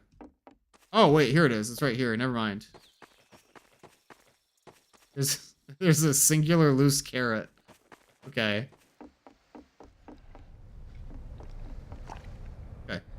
We got the stew, so I guess we give the stew to Alec. Alec, take some stew. You look sick. Okay. Did I just lock him outside? I feel like I should not lock him outside. I think the stew would taste like? It seems like dirty water, 1 carrot, and some, like, medicine. So probably not good. So, if I leave the door unlocked, I feel like horrors beyond our comprehension are going to get into the house.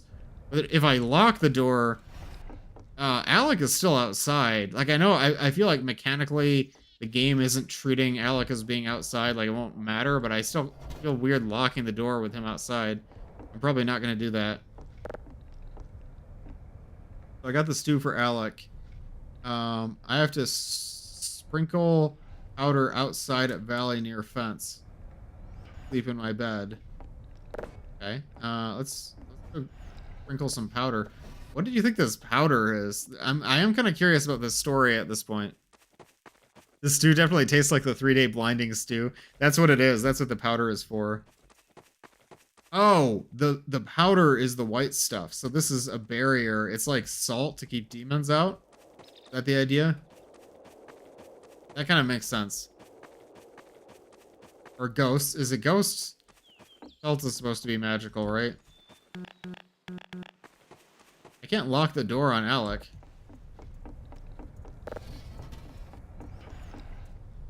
Guess I'll just go to bed. Save the game just in case. This is going to be one of those maps where it's like a small contained area, but it goes through a day-night cycle times.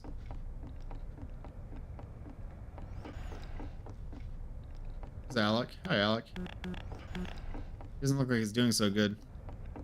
He can get in through the bathroom hole. Ugh, that's cursed. R4. I don't want to know, actually.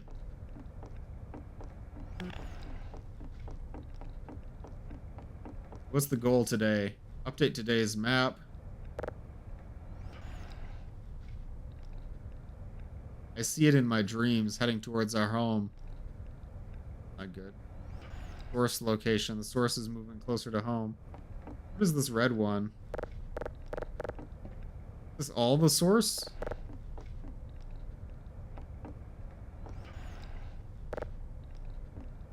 I guess we're supposed to do the stew again?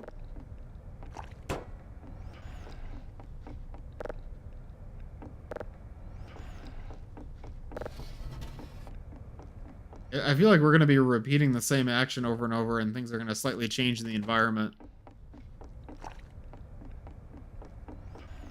We'll start to see something in this direction when the source gets closer.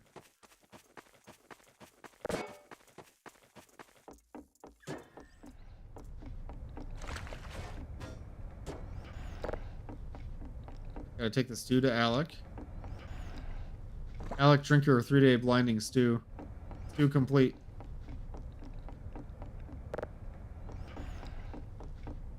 Go sprinkle some powder to keep the entity away.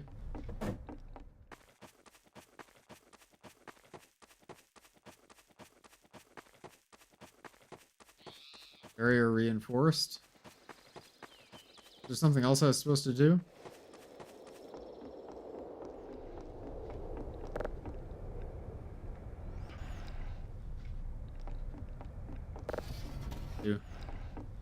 Lock the door this time. I go to bed? I have a boring day, guys. I'm gonna be honest.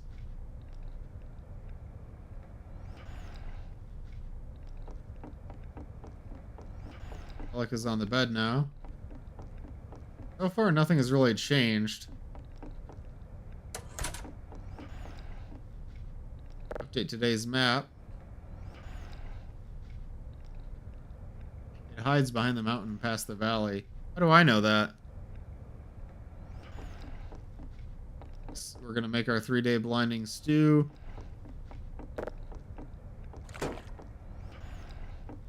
Gonna open the door.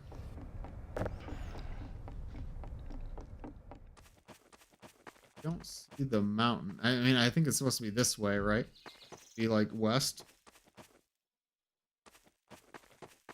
Area reinforced. Anything to the west. Assuming that the map is oriented so that north is that way. I could be wrong. I guess I figure that because the barrier is over here, right? You guys hear that?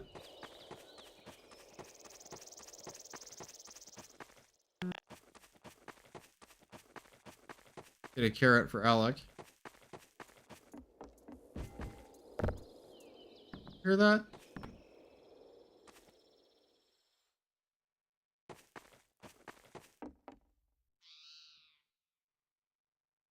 Where did this rock come from?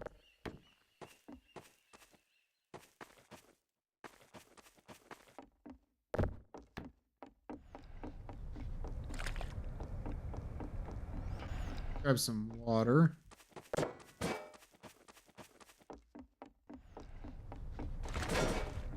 Do complete. Water back. Lock the door. Water.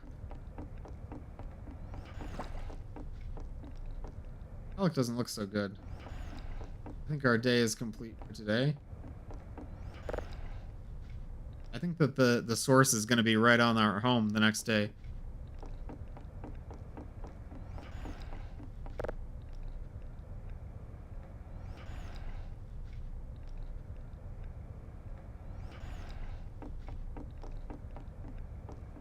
Alec is not looking so good. Maybe it's because he's been eating nothing but 3-day blinding stew for 3 days. Yeah.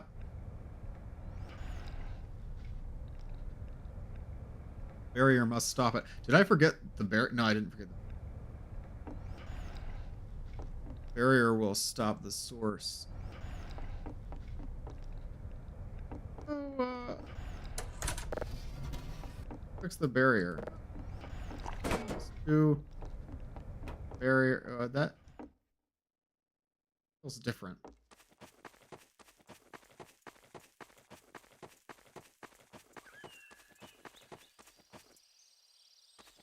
Do you guys see anything? Anything?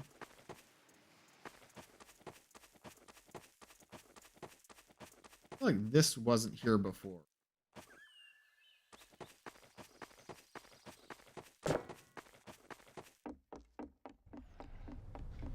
Water.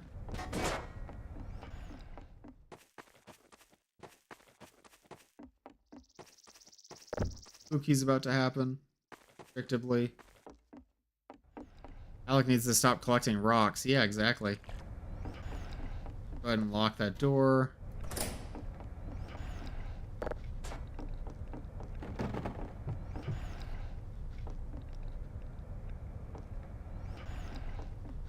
Great. 3-day blinding stew. I wonder what happens if we forget to make the stew, or if we forget to lock the door, or if we forget to make the barrier. Is there like a fail condition for this map?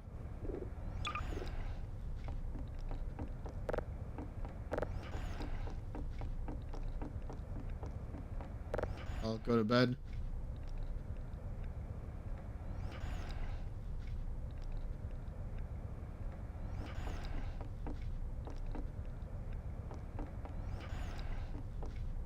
Alec got powder everywhere.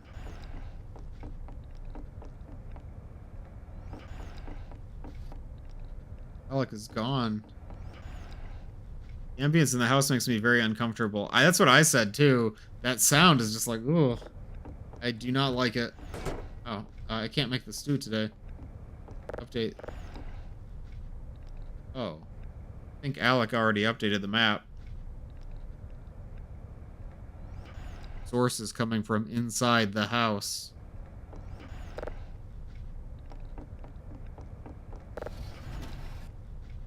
Oh.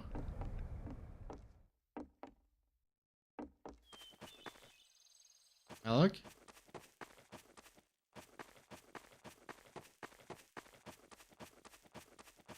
Magazines are for emergencies. Uh-oh. I think the fence is gone. Sounds like the combine. Pool of water.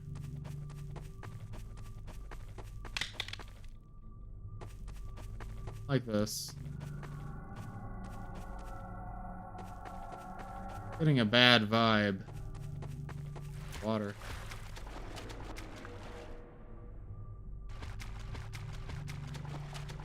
Alec is nowhere to be found. What do you guys think I should do? Just go back to bed? Should I try to reinforce the barrier? I feel like we might be past that point now. I don't see anywhere to go. I don't think I can go up this hill or anything like that. Lights are kind of... I just heard gunfire. Weird.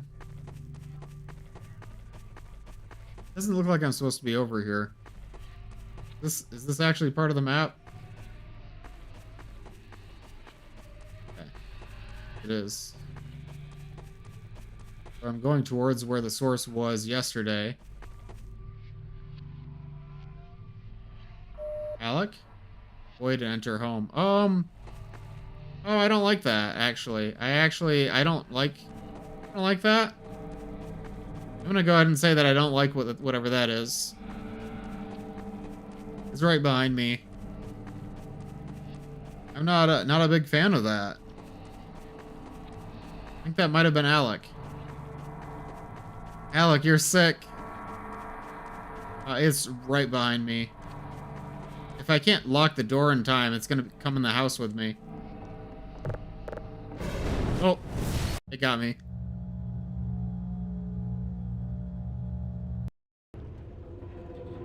Is that it? You guys think there's another ending? Okay, yeah, just avoid that. Uh-oh, that's not good.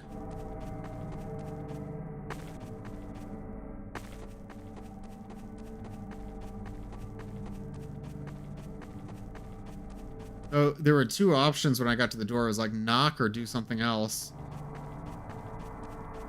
I think no matter what I do, it's going to catch up to me the second I get to that door.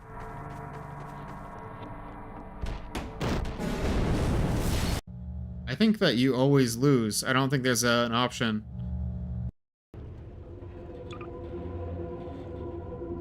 Knock or knock harder, yeah. That's the ending. It's kind I don't know. Like, I get that it's supposed to be a scare ending, but I think that's kind of cheap.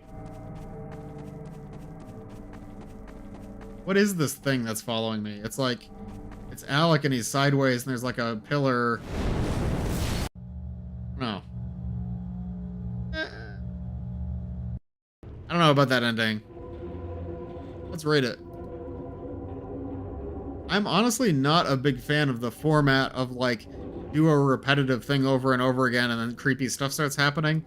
I feel like that's common among there's been a few different challenge maps that are like that, but it's also a common trope in indie horror games, and it's just not really for like I find that gameplay loop to be so boring. I get why it's creepy, but I don't know. It's not my favorite.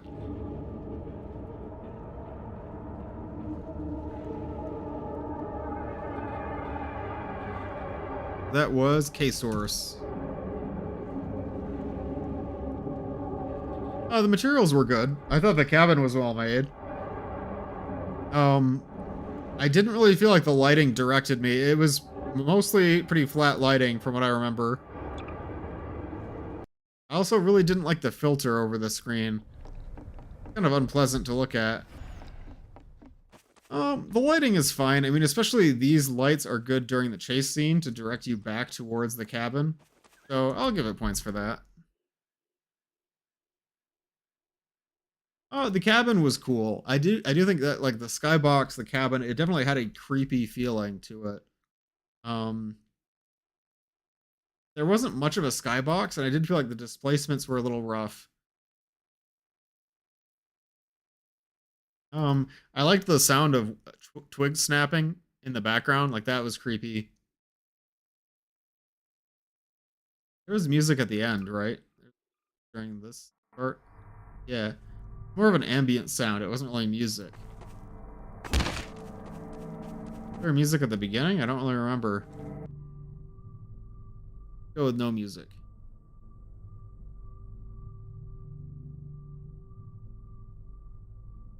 Oh, there weren't really any boxy rooms because it's really just the cabin and the exterior area. The displacements did feel a little bit chunky, especially because you can sort of see the borders of the world. I think that was part of the intended look. The environment did change because that's kind of the whole gimmick. I wouldn't say that it was highly detailed. I mean, I thought that the woods looked good. Cabin looked pretty good, but it wasn't like it didn't have the level of detail of a highly detailed map. I don't know how to express that. I was able to play through without getting stuck. I almost got stuck on the carrot, to be honest. I like the knock or knock harder because it ties into the lock unlock with the door, but it's a bit too easy not to get to the door fast enough to fall for it. Yeah, exactly. There was no way I was going to get to the door in time for me to think that I had won. The new mechanic was making soup and like just doing your household chores, right, and affecting the map. Did it use a new NPC? I mean, the creature was a new NPC. It didn't have much to it besides following you, though, but I'll give it points.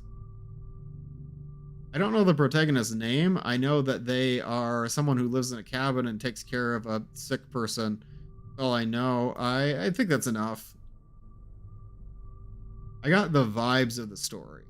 I don't know all the details. I'm sure it's the kind of story where you're not supposed to know all the details, but I get what it's kind of trying to express. I didn't run into any bugs. I'm going to take off points for enjoyment just because that style of like repetitive sort of sim gameplay where you're just doing chores, I really don't enjoy that, but a lot of maps use it. It's not really a point against the creator. It's not the kind of map that I like playing as much. I definitely felt unsettled while I was playing, though. Like, it had this creepy atmosphere because you know something bad is going to happen and you just don't know what. I didn't really have any reason to replay it. enjoy the plot and story arc. I like how it sort of gradually got creepier and creepier. There wasn't a lot to it, but I do think that it made sense. And the twist ending, was it satisfactory? I'm gonna say no. I like that it's a twist. I like that they fool you. The gotcha is cool, but I think having like it didn't really have a conclusion. It just sort of kicks you out of the map, and I don't like that as much. Look at the grid. This grid is the top right corner, and then one down on the left column, diagonal down to the right. So that looks like slow, relentless pursuit, unknown entity, the great outdoors, daylight, and background or subtle scares. I think it did those pretty well. Let's take a look. This is unknown entity. Absolutely, the source. I think that's a pretty typical unknown entity. It's like we don't know what it is. We don't know anything about it. It's sort of it's not eldritch because it doesn't have the sense of like lore or it being like an ancient or otherworldly thing. It's something that we don't know what it is. Is it aliens? Is it a rogue artificial intelligence? Is it something supernatural? We have no idea. So that unknown quantity to it, where it's like it's something. I think it's a pretty textbook unknown entity. I think it's done well. Setting was the Great Outdoors, and this was the most Great Outdoors map, I think, where it's literally a cabin in the woods. It's outside, there's trees everywhere. I thought that was good. First trope will be background or subtle scares. I thought that was good. I liked the rocks falling and rocks randomly appearing in places. It was subtle and it was kind of creepy. Oh, relentless pursuit. It had that at the end. Yeah, I mean, it's also slowly, relentlessly getting closer to the home. So I'll count that. And then Daylight was also good. This did actually a very good job at implementing the theme from the challenge. How immersive was it?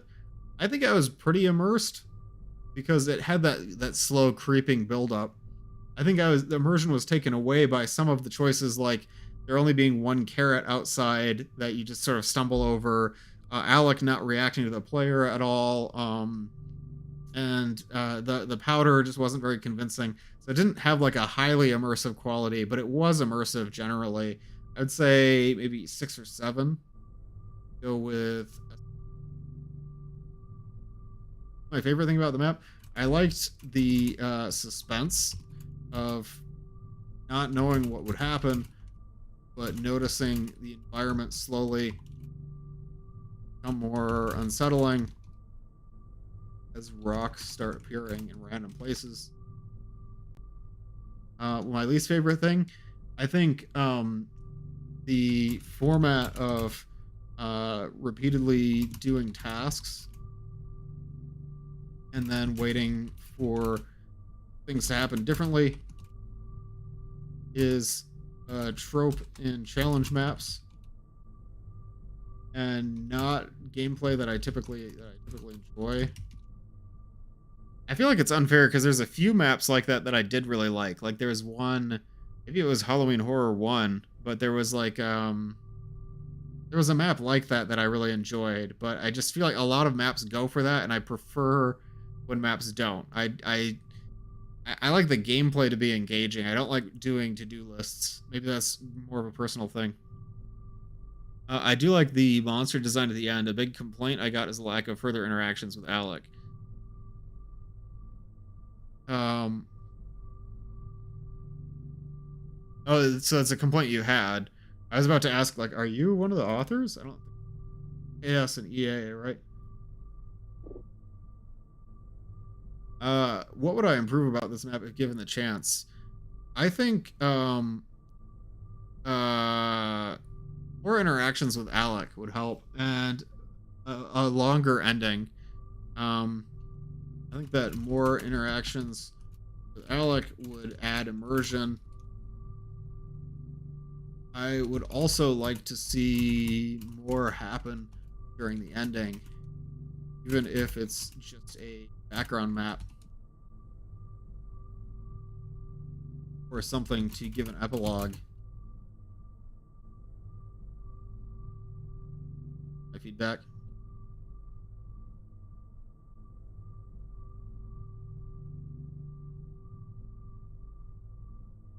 I feel like Parasito got scored way too low.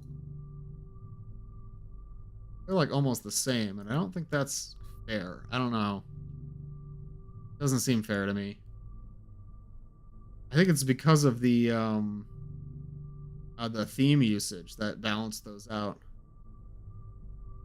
Seeing the Protag's corpse or something at the end would have been neat. Yeah, like show the cabin just with like the rocks in the like outside the cabin and maybe signs of a struggle, and maybe even not show the Protag's corpse, but show that he didn't make it back in the house, you know?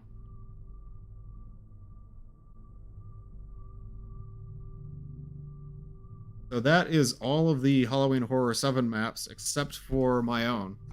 Now we finally get to the part where I get to do a little self-review.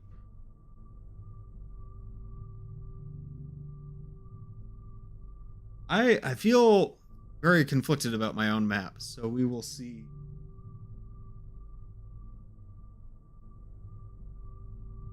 Looking around to see who I might raid after this.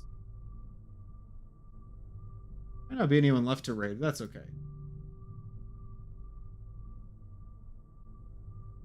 Stalling. Let's play Mechanophobia.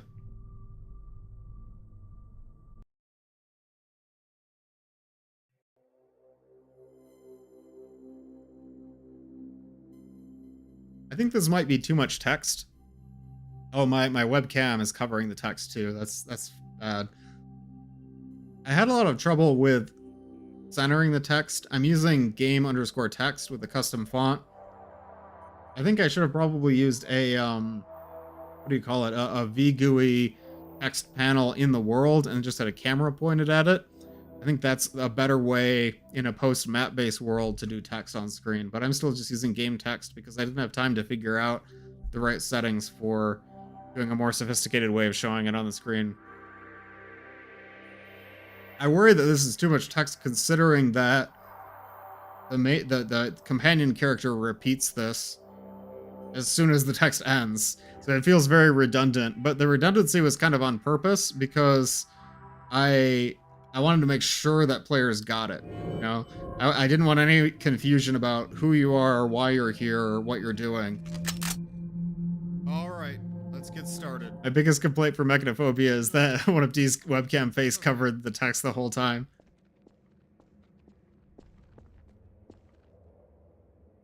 Who's that? Whenever you're done looking around. I don't think a lot of players notice this guy, actually. I didn't really see people reacting to him. There's something kind of funny. This guy, who I just called Buddy, that's the name I gave him, he leads you over to the console, and he won't start talking until you go over to the console. But you can explore before Buddy says anything. There's this fake out scare that I put right here. That was a little bit risky. I had giant rocks fall. I thought that would startle people and be a good little jump scare without anything actually happening in the plot. I guess you could say it's also kind of like a tongue-in-cheek, like, rocks fall, party dies reference. That wasn't really what I had in mind, but it works as well for that. There is a big risk of the player getting wiped out by that rock, which could just end someone's playthrough. They could rage quit after that. But I thought it was worth it. Come on, follow me. I missed him, but Red spotted him. That's good. At least if people are missing him, at least that means that it's a good background thing, you know? So, all of these graphics were provided by 19T. Where we get that briefcase? They had reached out to me on, well, I don't know if they reached out originally, but I had talked with them before on Discord about making graphics for one of the other projects I'm working on, the Scar Zero add-on. And I ended up asking them to help with graphics for this map instead, since I was working on it. Follow me. And I'm really happy that they were willing to help with this because I wouldn't have been able to do nearly as many graphics or as detailed of graphics without their help. I really did not have time, and to me it really illustrated the benefit of teamwork.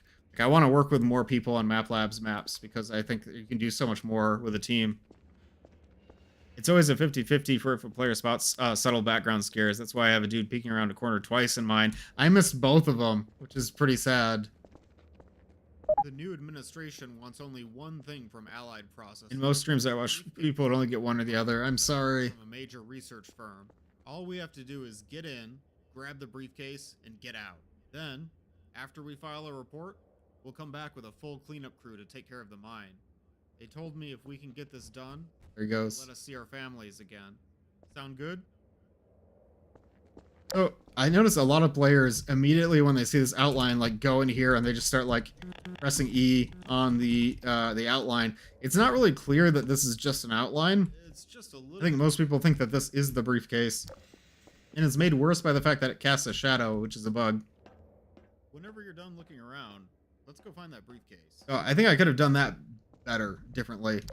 I don't know why I need the player to press this button. Whenever you're done, that made sense in my head when I was putting this together, but now, like, when I watch people play it, usually they throw the briefcase in there, and then they, like, expect it to automatically get accepted.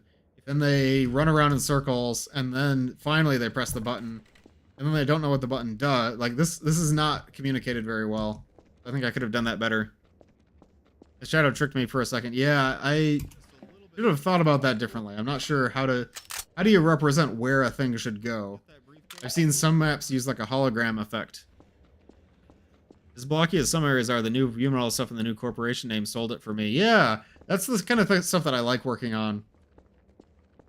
I'm starting to think, like, one of the problems I have with mapping projects is that I kind of like everything except for the mapping.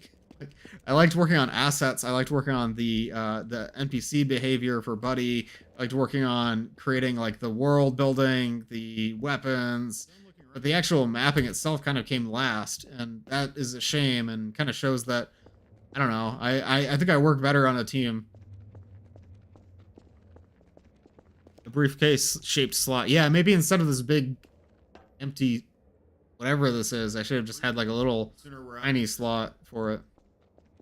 Okay. Those follow me lines repeat endlessly. I think they're a little bit annoying. I should have done something about that. I'm happy with the loader. It's a little janky using the Half-Life 1 model because it's from the source performance test folder. It's like a debug model. It's not an actual Half-Life 2 asset. And I had to do a couple things to it to get it to like play sounds, for example, and be able to move around. I had to also remove the low resolution crate that it was holding. What NPC is it replacing? It's actually just a regular antlion. I wanted to use the Guardian, but then the Guardian requires more activities, and it really only has like 3 animations to use. The loader, I mean. So something simple worked best for it. I also wasn't going to have the scare with the loader at the end until I realized that I put the loader in here as just like an ambient background thing, and it was kind of a Chekhov's gun. It's like, why would the loader be there if it's not actually important to the story? So I had to work it in. Not a lot of players notice this, but there's actually an android up here watching you.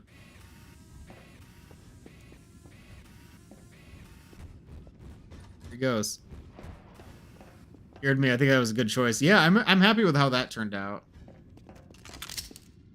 And I did this thing where the player only starts out with one weapon, which is the weapon they're issued, their personal defense weapon, and then you can find multiples of weapons in the environment that are left behind. I don't know if that was the best choice because like the people thought that the extra crowbar is worth something you had to do something with, you know, and that kind of confused people, I think. The crowbar, the only reason there's so many crowbars around is because none of them are mandatory, so you might miss any one of them. But I should have probably just had the players start out with a crowbar, honestly. I don't think I would do that again. There's nothing that does that, but these crates fall, which was meant to startle the player, and then it plays a servo sound, which kind of implies that something machine-related caused that. At one point, you get shotgun ammo. You don't really get a shotgun. You get a shotgun from Buddy's corpse, but it can be very easy to miss. It's only if you walk right by Buddy's corpse after he dies that you'll get the shotgun.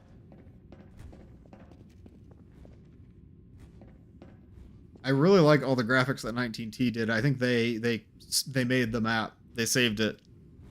It's a haunted Arduino. Yeah, exactly. I love that. Pumpkin soda? They must have bought this in the last October before the disaster. I had way too much fun with this. You think it's still any good? Pumpkin soda was a gag I came up with for my first Halloween map, which was Shadow Walker. I really didn't like the idea. Oh, if you wait long enough, it'll give you extra cans. That's copied directly from Shadow Walker 2. I have made a knife-wielding tentacle. If anyone would like to volunteer to turn it off. Yeah, pumpkin soda, I really didn't want to use Breen's Private Reserve, because that wouldn't make sense for Shadow Walker, which is supposed to take place around the time of Half-Life. And I just had this thought of, like, well, it should be something fall-themed, and there's pumpkin spice everything. Why wouldn't they have pumpkin spice vending machines, pumpkin spice soda? The pumpkin pie soda that I tried on stream was delicious, actually. I don't know why there aren't pumpkin pie soda vending machines. I would buy it. Yeah, no one made it for Gmod. That. Did you see it? I had to add the thumper sound as a reference to Nightmare House 2. I hope that players have either the Glock or the crowbar equipped so that they don't notice the fact that the player aims at their hand when they're using the P90. Pumpkin cream? Oh, that sounds good. Those fruit-flavored sodas don't actually sell very well in the US, but pumpkin is different. Pumpkin spice is more like cream soda or like vanilla, like one of those dessert flavors. I don't know. The animations for the P90 don't look very good. I thought about changing it to a different weapon, but the P90 really makes sense because I wanted them to have a weapon that would be a weapon issued to a worker for self-defense by whatever the current, like, government under the Combine looks like the transition government. So I thought a P90 makes perfect sense because it has that armor-piercing capability, but it's like a personal defense weapon. So that let me use SMG rounds from the MP7, so it doesn't share ammo with the pistol. Even though I think the P90 by default in map base does use pistol rounds, I changed it. My encounter with the android in the mirror here had me comedically smashing a pumpkin soda can in a buddy's face after he asked if it was still good. Yeah, I also, that line about is the pumpkin soda still good is so cheesy. I just thought of that because I was like, wait a minute, so there's a vending machine and they're going to comment on it, but like, clearly this is after Half-Life. So like, how did the vending machine get there? If this map is supposed to be like Halloween-y, does it take place on Halloween? If it does take place on Halloween, this would be after the disaster, so it's not like people are bringing in new pumpkin soda. So I had to like explain that. I think I tried too hard to explain it. I don't know. It was like, because if the disaster happened in May, why would there be pumpkin soda is basically what I'm trying to say. And I'm like, oh, well, maybe they bought it for Halloween and then they left it around until May. But then it gets even more confusing because some people think that the disaster happened in December and there's like a whole fan argument about it. So like this either hasn't been touched since May or hasn't been touched since December. And I had to explain. I think too hard about things, basically.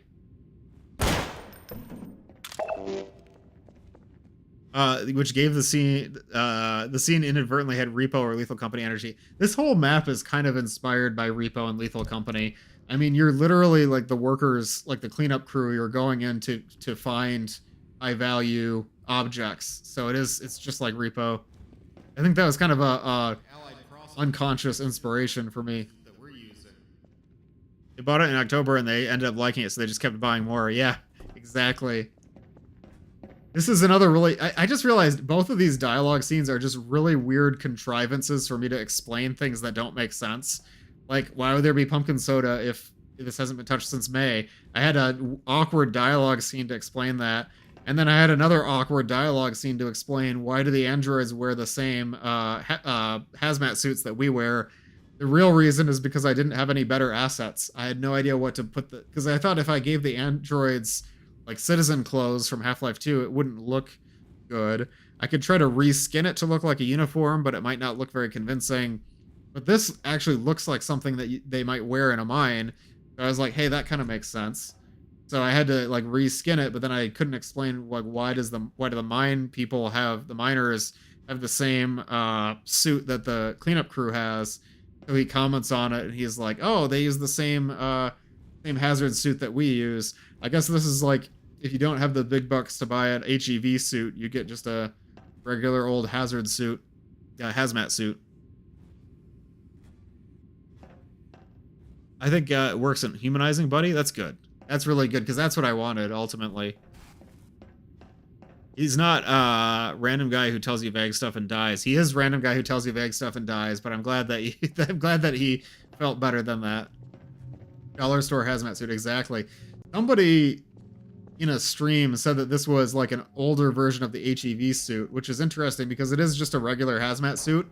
But I kind of like the idea that underneath the hazmat suit, maybe there is some kind of an HEV type component to it. That would explain the HUD and the suit battery, right? I guess that makes perfect sense. Yeah, a cloth hazard suit that uses batteries. Maybe there's like a powered structure underneath the hazmat. I mean, that's going to be my explanation. I totally didn't think about that at all while I was working on the map, but we're going to say that that's canon now. This Glock is supposed to be right here, but it always falls off of the thing because there's something wonky with like parenting dynamic props to a train.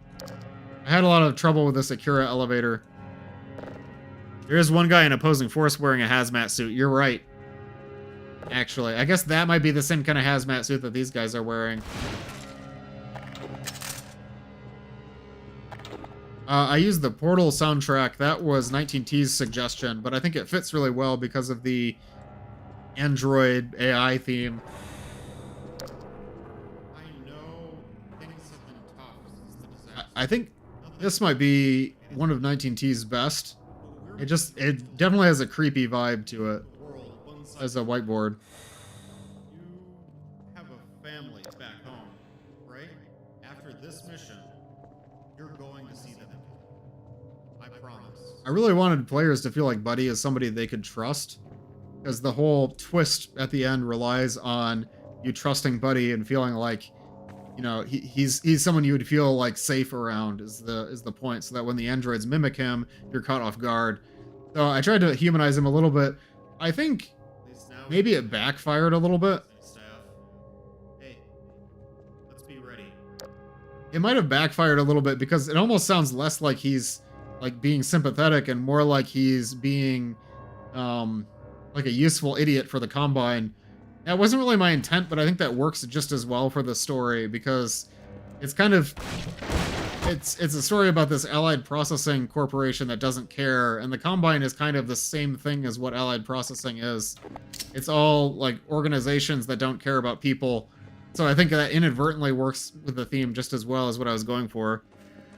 Buddy telling us we're just 5 days from retirement. Exactly. Yeah, I know that's a trope, but that's definitely what I was going for there. These tunnels are unstable. I'm pretty happy with the tunnel, like, dust effect. It's very simple, but I've noticed people getting spooked by it. Look out, zombie! That's kind of awkward. I should have done something to make the zombie, like, walk towards you more. Sometimes it kind of stumbles around. This water is important, though, because later, if an android is chasing you, you can hear it walking through the water, which is pretty creepy. I also have a comment about Buddy's voice. Sooner we get that briefcase, sooner we're out of here. This is gonna annoy so many people, like the follow me lines. I should have just turned those off, to be honest. I don't think that was a good idea. I'm reloading. I turned on darkness mode from episode 1 because I like setting the zombies on fire and having it light up the environment. I think that's a nice little mechanic. I noticed a bug where for some reason after you get off the Akira elevator, Buddy's flashlight stops producing a spotlight. I don't know why that is. I think maybe it has something to do with the spotlight being spawned the opening area and then you leave an area portal from that area, but it should be parented to the gun. It shouldn't be in the opening area, so it shouldn't be culled. But I could never figure out why it does that, so I didn't have time to fix it. Kira stole his flashlight. Yeah, exactly. And I was going to comment on the voice lines. I wanted to have a different actor or actress record voice lines for Buddy. I wasn't even sure what gender Buddy was going to be at first, to be honest. But I didn't have enough time, and I didn't feel confident enough in the character to ask one of my friends, because I felt bad in my Halloween Horror 6 challenge. My friend Rock Candy Days gave her voice to blanking on my own character's name. It was the protagonist from that map, who does have a name. It's terrible that I can't remember my own character's name right now. She did an incredible job. She has a great voice. She's a great actress. But I felt kind of bad because zombies. I spawned some zombies behind the player to keep you on your toes if you wait too long. Take care of these. I felt bad because I feel like I didn't give enough notes for the character. It was Jane, right? Jane is the character. I didn't give enough notes, and I didn't give enough to work with, and the script was very bad and rushed, and I just felt like I just can't do that again. You know, if I'm going to ask an actor to help me, I want to do it the right way. I want to give them all the notes that they need and be able to walk them through the character and build the character with them and vet the dialogue. And in a Map Labs, I just didn't have time to do that. I was like, this Buddy character, I don't know what gender he is. I don't know what's his name. I just keep calling him Buddy. I don't know what his background is. I had nothing to go off of, and I didn't have time to really like develop out the character. So what I did instead of getting an actor is I recorded the lines myself, and because I was so short on time, I did every line in one take, which is not how you do dialogue. I was like, oh crap, I need to get all these lines done today or else I'm not going to be able to make it on time. I was still working on the map itself and I didn't want to distract from that. So I was like, I had my script up and I did one take and then I processed each line as I recorded them. Not how you do dialogue typically, but I was on a very short timetable, so I had to kind of do a rush job. I'm happy with how it turned out for how little time I spent on it. Red got a bit annoyed by the "we gotta get the briefcase," but when you hear Buddy say it off screen after he's killed, it said that it made sense and it worked great. Yeah, it's very hard. Even to the last minute of the challenge, you're still figuring out player and story stuff. Exactly. Which is really hard with acting because you kind of need to know what the character is going to be like. You don't need to, but if you don't know what the character is like, then come on, follow me. You're going to waste an actor's time a lot because you're going to need to ask them to re-record or try different things, and you want to be respectful of people's time if they're like volunteering to help with something, you know? Especially with how much work it is to record this many lines and do acting. You know, I think it's easy for people to underestimate how much work acting is.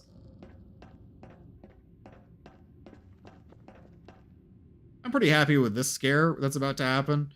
Most players weren't expecting it because they're distracted either by this poster or by this ladder. They're kind of like, okay, I gotta go here.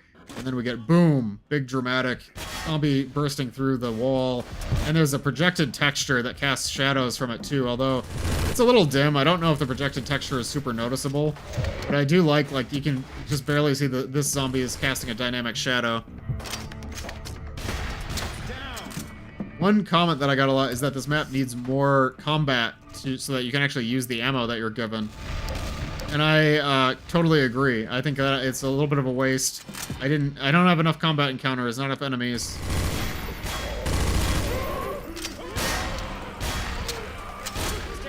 If we let the zombies get close enough to Buddy, we might do a dynamic interaction on one of them. So I have this nice little simple scare where if you open this door, there's a poison zombie behind it, and most players aren't expecting that. But actually, if you ignite the gas can without opening this door, the door will open on its own so that you never miss the poison zombie. I think that works really well, because it's sort of like a wave of reinforcements for the enemies. Oh man, we didn't get any dynamic interactions from Buddy. That's a shame. Are there any more zombies coming? I think so. I think we got all of them. Yeah, that's too bad. For some reason, he's trying to get through that door. I don't know why. He's not scripted to yet. I think he's just trying to, like, take cover over there or something. You can ignite the barrels directly, but if you shoot the gas can, there's a trail of fire that slowly gets closer to the gas cans, and I really like that. There, the poison zombie got let himself out.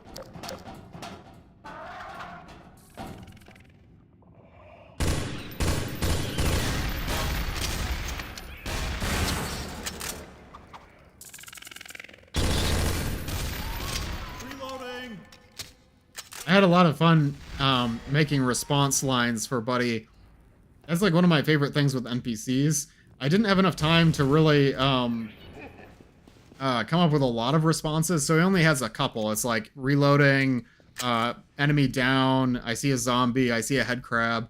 It's only a couple responses, but even having just a few lines, I think really adds to the immersion.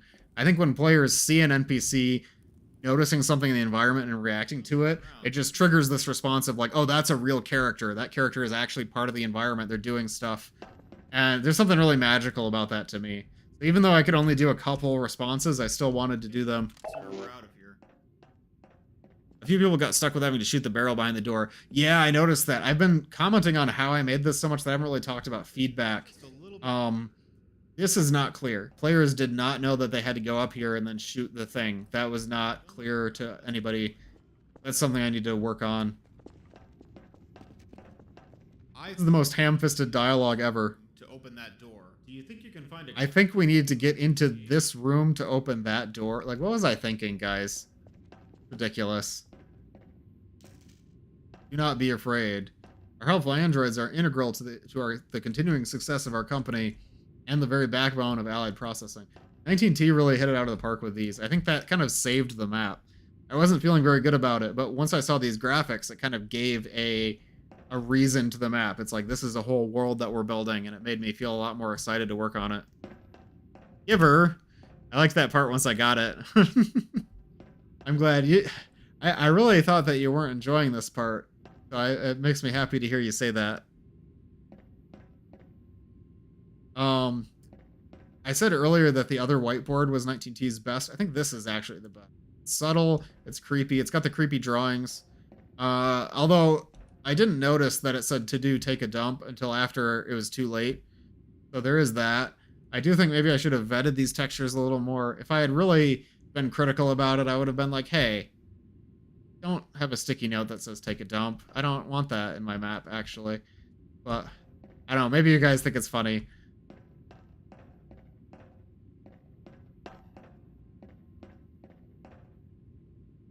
You were thinking that you had to get into there to open that door. It's not even clear which door I'm talking about. Like, I think a lot of players think that you need to go through this door. They don't know he's talking about that door. And then this door doesn't even open when he says, I opened that door. It's ridiculous, honestly. Also, there's an android right here. I don't think anybody noticed him. He's just chilling there. He disappears when you go into the vent, actually, because that's the same one that kills Buddy. I really like this little scare.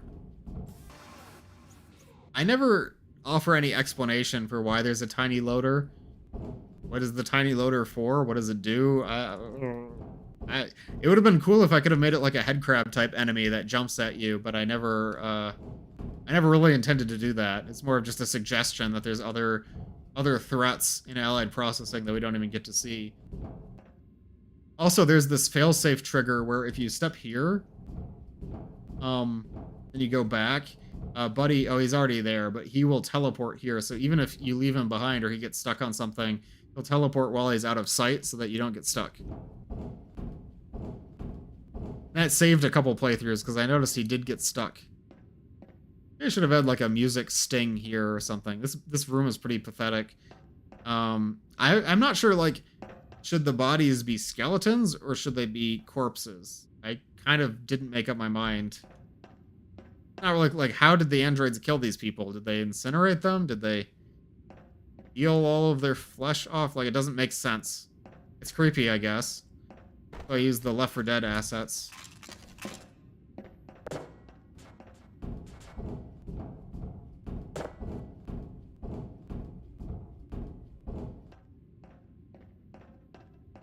Oop. Oh yeah, the android is gone, by the way. While we were in the vent. I don't think anyone noticed that, actually. Go over there. He can teleport through the gate if he gets stuck. It's a little awkward, but, you know, it keeps the progression going. One thing that a few people commented on is that, depending on the brightness of your monitor, you can sometimes see the android just despawn, which is very awkward. I noticed it on my playthrough. That's awesome. Yeah, so there's the android that runs up to Buddy and then runs away, and then he vanishes. I could have just made a hallway, and then he goes around a corner. I just didn't think that players would be able to see that wall think it's because of the cube maps or because of bounce lighting or something. On my monitor, I could see him blink away. Yeah, that was a blunder. I should have known some players are going to be able to see. But no players really notice that he just kind of runs up to Buddy. He doesn't do anything. He just runs up to Buddy, and then Buddy falls through the floor. This floor is actually a fake floor. It will block NPCs, but it doesn't block ragdolls. So when Buddy dies, his body becomes a ragdoll and just falls through the floor into a little hidden chamber I have down there. The cheap way to despawn the ragdoll. I got good feedback on this tunnel. This was inspired by pictures of mines that have this webbing over the loose rocks. I guess it's like to keep stuff from falling, which makes sense. I do think the displacement work is a little rough. You can see the rock clips through the metal grate in places, which is really bad. I should have tried to make sure that the metal grate is always outside of the rock.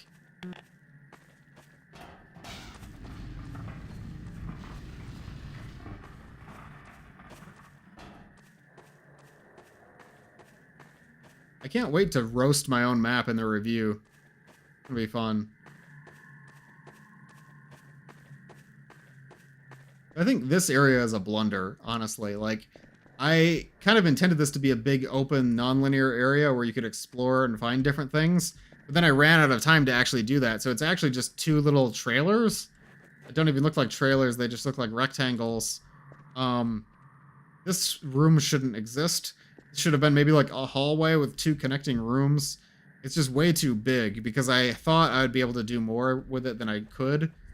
I also need to learn how to do displacements for big open areas. Because I think my displacements in the tunnel are okay. Not great, but they are okay. My displacements in every like open clearing area look really bad. And I need to improve on that. It looks so cool. I can even see the reflection of the glass, like of the hazmat suit, plastic shield. Sure.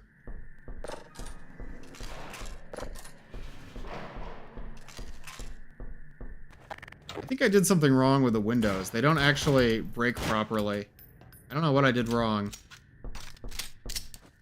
Design of this area being wide open made me think it was going to be part of a big fight scene. Yeah.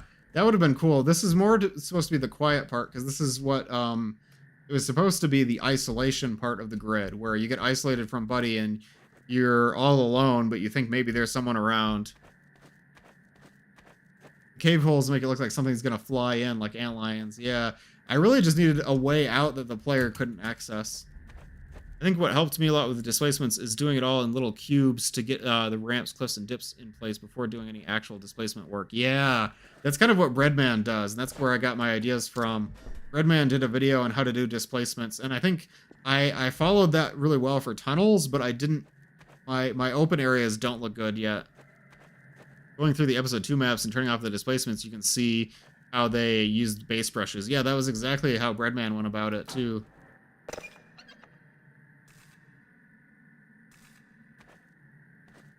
I like this hallway. I do think that the text on this graffiti, now that I've like kind of pondered it, doesn't make a lot of sense because it's a lot of references to different things. Like he quotes a bunch of lines from Half-Life, but it's not really clear, like, what does it mean? Like, are these supposed to be all things that androids said? You're becoming hysterical makes sense because it's a reference to the game Alien Isolation where the androids say that. But I don't think you're becoming sick, Alec. Yeah. I don't think it really makes sense because, like, especially because these androids don't talk; they only talk by imitating people. So having them say a line from Alien Isolation doesn't really make sense. I should have thought about it more. I like artistically where 19T was going with this, and I think it looks really cool. But I kind of like when I see people read it, I kind of think like, what is this? What is this actually trying to say? I also should have replaced this portal texture with a unique texture. I think 19T was working on one, but I didn't try hard enough to get a replacement for this. I didn't like I could have used like his alternate version of this and replaced it or something like that. I didn't do that. I do like 19T did this Know Your Paradoxes. This is a direct like replacement of, not when I say direct replacement, I mean it's a new asset that is like supposed to be like the Know Your Paradoxes sign from Portal 2. Not that I replaced the asset, that would be bad, but like Portal 2 has this sign that says Know Your Paradoxes, and it has a bunch of paradoxes. The joke is like, oh, they, if an android goes rogue, you just say a paradox and it'll freeze them up or something. I think Wheatley also has a line of dialogue about that in Portal 2, but 19T made his own version that that works for the Allied processing setting. If I stand in the right place, I think we can see an NPC pop in. My mistake. How do you guys like this briefcase? I really wanted it to be a laptop, and I found out that there are no laptops in any Source games. There is not a Valve game that features a laptop. I almost used a laptop from Black Mesa, but I couldn't find a laptop model in the 2012 mod release of Black Mesa, and obviously the commercial version of Black Mesa is off limits for Map Labs. GLaDOS tries to kill Wheatley with a paradox. That's what I was thinking of. I noticed that the entity in the VMF is called laptop. Yeah, exactly. This was supposed to be a laptop. When I couldn't find a laptop because there are no laptops in Source, I made a briefcase instead. And this is kind of supposed to look like the G-Man's briefcase from the original Half-Life. Maybe it's the same one? Could be, I guess. This scientist, by the way, is actually a character called Dr. Frederick from maps that I made years ago. He showed up in my 2018 Hammer Cup maps before Map Labs was a thing. No, sorry, 2017 Hammer Cup maps. Excuse me. He was supposed to be from my mod that I was working on at the time with my friend T-Op, which never saw the light of day. But this was like the main antagonist from that mod, and he showed up in my 2017 maps. And now he's this guy who's supposed to be a Black Mesa scientist. Come on. A little early reveal of the android, but I think most players don't really see enough to know what's happening there. I like the notes in world building about employees getting paranoid over android replacements. If you wanted to work that You're Becoming Hysterical line in, it could have been from a management email. That makes sense, but it is ultimately, it's just a reference to the game Alien Isolation, because the androids are kind of inspired by the Working Joes. I actually wanted the androids originally to have like a camera head. They were going to have like this was their head inside the hazmat suit. And then I realized two things. It looked really stupid, one, and it also looked like Skibidi Toilet, so I decided not to do that.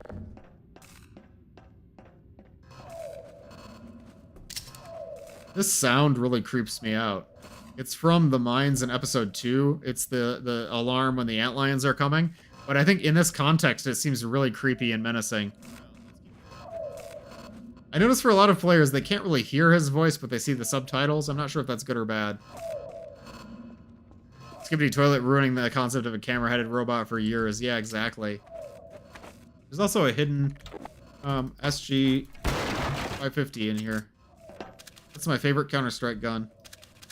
There's no ammo for it, but you can use it. You can use the one magazine that you get. What else was I gonna say? About this sound? This reminds me of... There is a scene in the game Alien Rogue Incursion, the VR game, where there's a saboteur that it tries to drive the aliens crazy. So they use this signal that's like a sound that resonates at the frequency that the alien carapaces resonate at. And that's supposed to drive the aliens into a frenzy, so everything becomes more chaotic. They all start swarming you. And it's just this horrifying sound. It sounds kind of like this. There's just like this droning sound. And in VR, that was so scary. I thought that was such a good VR horror scene. Because as you're trying to escape and there's like enemies everywhere, you just hear this constant like droning sound. It kind of like rattles your bones in VR. I liked that scene a lot. That's what I had in mind.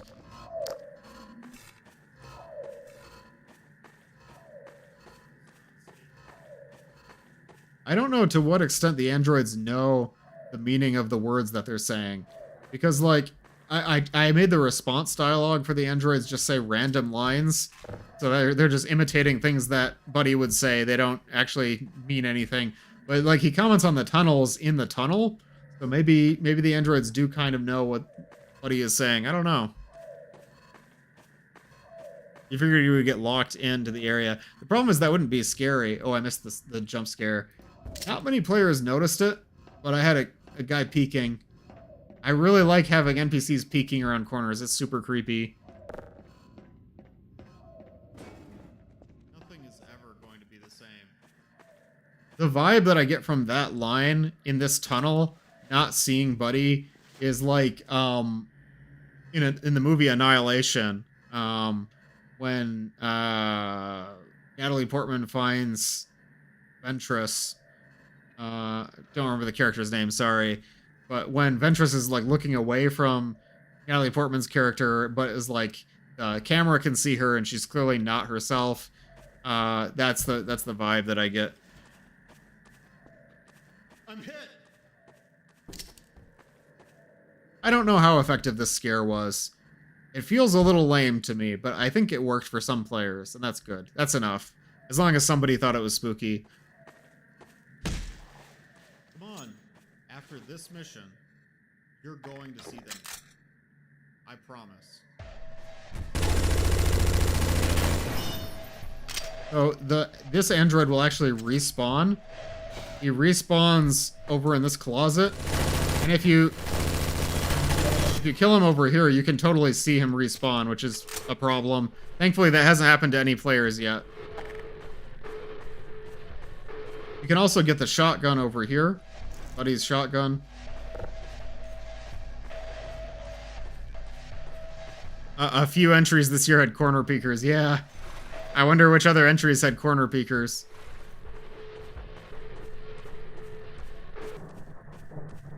I mentioned this in my review, but for some reason I assume sparks equals no damage. Yeah, they are very tanky, so I don't think I expected players to think that they could kill the android.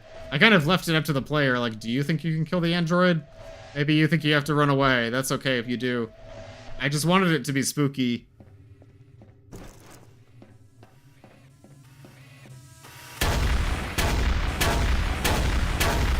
Oh, he ran past me. That's awkward. I think that's because he has an assault goal.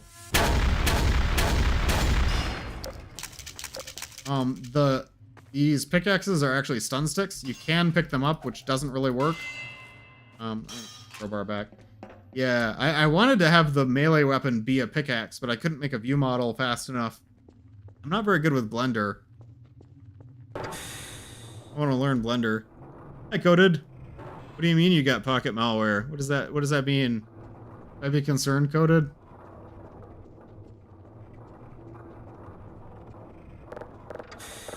We're in the final stretch now. We're gonna get ambushed by an android. It's actually the one down there. We'll loop around and teleport up here, and 2 more spawn in.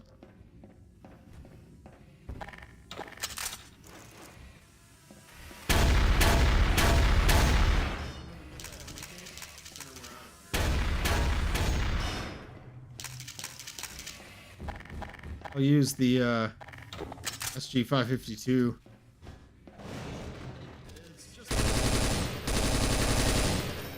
There we go. There's all the androids. One complaint that I got frequently was that there's not enough combat with the androids, and I think that's completely fair. I think I should have had them all swarm you when you get to the elevator. I love that they use scrambled buddy lines. I think I should have picked different lines or picked them more carefully, because sometimes they say things like head crabs or reloading, and it's just totally random. That was on purpose because I wanted to show that they weren't very intelligent. But I don't know if that was effective or not. Your treatment of androids is concerning. I'm sorry, Coded. Like I said, these androids aren't very intelligent. Here's the final jump scare. I do think that is pretty spooky, giving it dog sounds. It seems almost more like slightly alive, but not really. I think that works well. The voice lines being completely out of context makes it clear that they're just mimicking. Yeah, that was what I was going for. I think ultimately the horror in Mechanophobia is supposed to be not that the androids are really smart or that they're becoming self-aware, but just that they're a hazard, right? Like they're doing exactly what they were designed to do. They're protecting the mine, but they're doing so with reckless disregard for humans.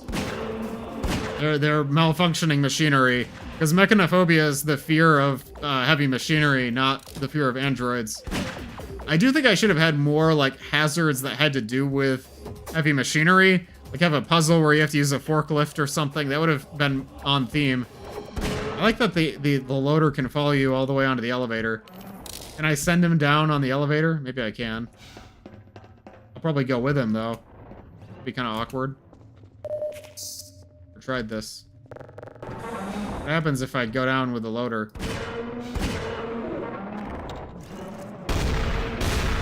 Yeah, I got it. If you kill the loader, it just explodes. I don't have a ragdoll or any Gibbs or anything. I'm sorry. I didn't have time to make the Gibbs in Blender. Forgive me. Portal jams. Yeah, the soundtrack is once again from Portal. All of the soundtracks used in Mechanophobia are from Portal, except for the chase music, which was from the original Halloween Horror. That was the soundtrack that Dana Asif made for Map Labs 1. I like the sprinting animation it has, even if it looks a bit jerky. Yeah, I was glad that it had an animation like that.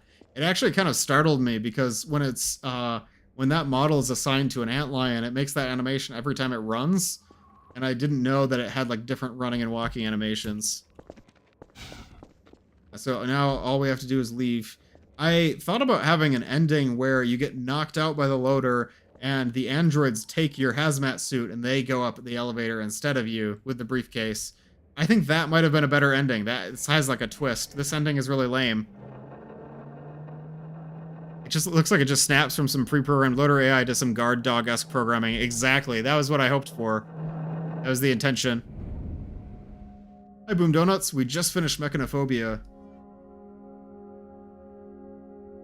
That name came about like pretty late in development. I was calling it The Sincerest Form or The Sincerest Form of Flattery. That was my working title. And I realized Mechanophobia would be a little bit catchier and get the point across easier. Maybe I should have called it Sincerest Form. I don't know. Maybe if I had a line of dialogue from Buddy where he said something about, oh, the sincerest form of flattery, the aphorism is imitation is the sincerest form of flattery. Maybe that would work. I don't know. And I have a background map. I like doing little twisty things in the background maps. Because now one of the androids has a yellow hazmat suit because he took Buddy's hazmat suit. So he's going to be able to fool other workers, lead other people astray in the mine. That's the implication there. Yeah, let's rate Mechanophobia.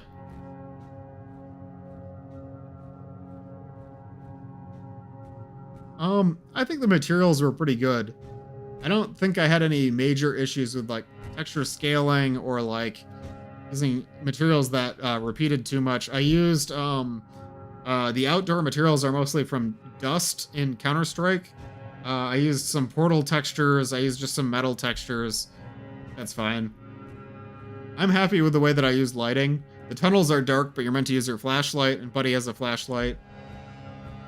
I personally think that the aesthetic was notable because the player has their own view model, and there's like the yellow theme for the player and Buddy, and using like the dust textures and just the mine look. Like I think it was notable. Prop placement fits the environment. Now, I'm not entirely happy with my props. I think that I should have had more of a variety. Like, I use that forklift model a lot, and crates and barrels and just normal things. I don't have enough props. I do think that the props that I used are fine. It's just that I didn't have enough of them. I don't think I did a good job with things like skyboxes. I think that every open area felt like too big and too empty. There wasn't enough to draw your eye to the right place or to fill in the detail. I'm not happy with that. I think the soundscapes were workable. I really wish I could have spent more time on the soundscapes, make them more unique. I think that would have added to the creepy factor a lot, but you know, I worked with what I had time for. I think Portal music was fine for it. It suits the theme. It sounded pretty good. Portal music is creepier than I realize it is. You know what I mean? Like, Portal has a little bit of that kind of horror vibe to it. I think I did have some box rooms. In particular, the trailers. The displacements are also really blocky. And the warehouse room is fine. I think my displacement work is not detailed enough. The environment does move. There's the rock slide. There's the crates that fall. There's the tunnels that shake. I think there were plenty of dynamic interactions with the environment, but it wasn't highly detailed. I was able to play through without getting stuck. I think most players were. At this point, it's kind of moot when it's my own map, obviously. I would say the puzzle mechanic is the cranks. That's kind of iffy. It's like it's not a very interesting puzzle mechanic. Could have been a lot better. I'm gonna give it points, but I don't know if I should. It had new NPCs in Buddy and the androids.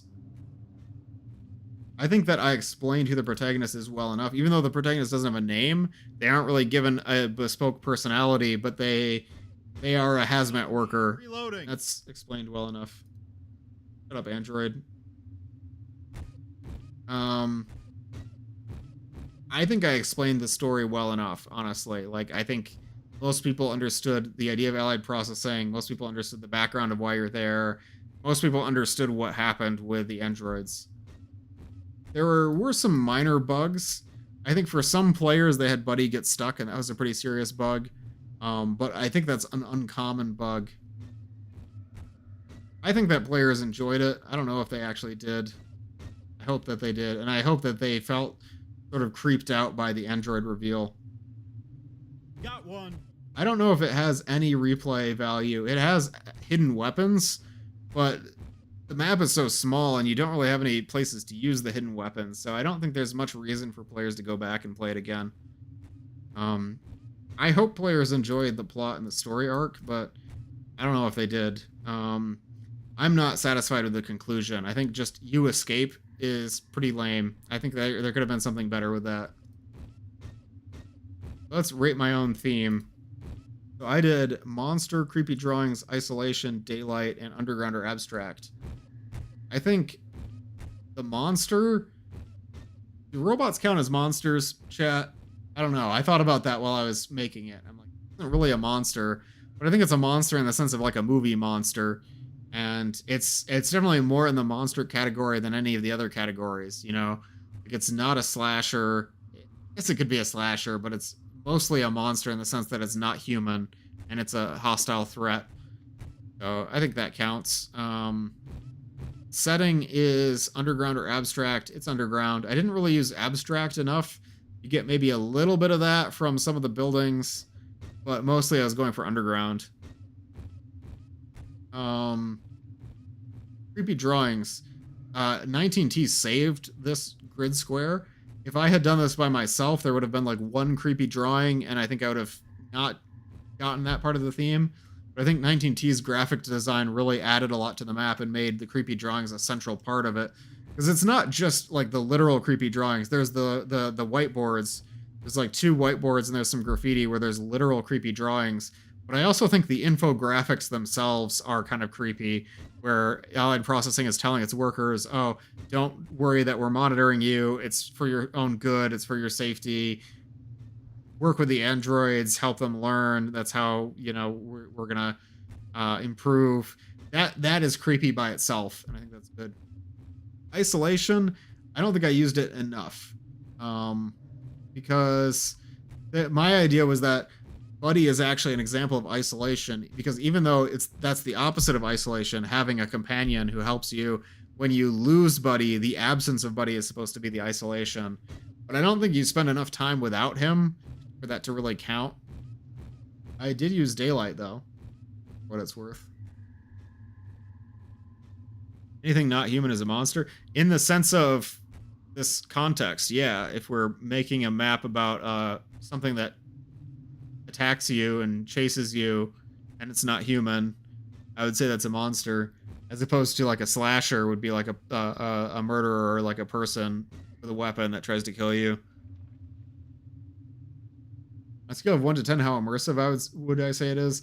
I can't really rate that because it's my own map. I'm gonna say it's lacking in immersion because the environment was so under detailed. I'm gonna say it's like a 7. I think is what I rated what's it? um, Parasito. Oh, I don't know if I even want to write these. 9 out of 10. Oh, that's sweet. I think that's too high. Maybe next time make Umbrella Man. Oh no, I would never. That's too meta for me because it's like the whole interloper thing. I saw the last interloper recently. I liked it. Interloper is so interesting because I feel like it's interloper is so based on vibes. Like if you try to follow interloper as a story and you watch every episode, I don't think the plot really makes any sense. Like there isn't really a lot of progression to interloper. Nothing really happens, but it just has this feeling to it that made me want to watch every single episode, you know? It's kind of the same as like the old Marble Hornets, where it, even though every episode of it was kind of the same thing, it just had a vibe. It just had like an atmosphere. It's very Petscop where the plot mechanics aren't as important as the feeling and the emotional part of it. Exactly, yeah. My favorite thing about Mechanophobia is probably the world building. I liked exploring a new setting in the Half-Life universe and encountering a new threat we never faced before. Androids in the pre-Combine era. What was my least favorite thing about this map? I think the visuals. I'm not happy with my displacement work, and I ended up with too many large empty spaces that really detracted from the immersion. I also, like, that's the biggest thing, but I also think that the ending was kind of a letdown. I think I wanted to do more of the ending, and I wanted to do more with combat. What I improve about this map, I would like to add a more satisfying conclusion to the story, and I would like to pay off player expectations by including more varied combat scenarios, both zombies, head crabs, and androids. I think that pretty much covers my feelings on Mechanophobia.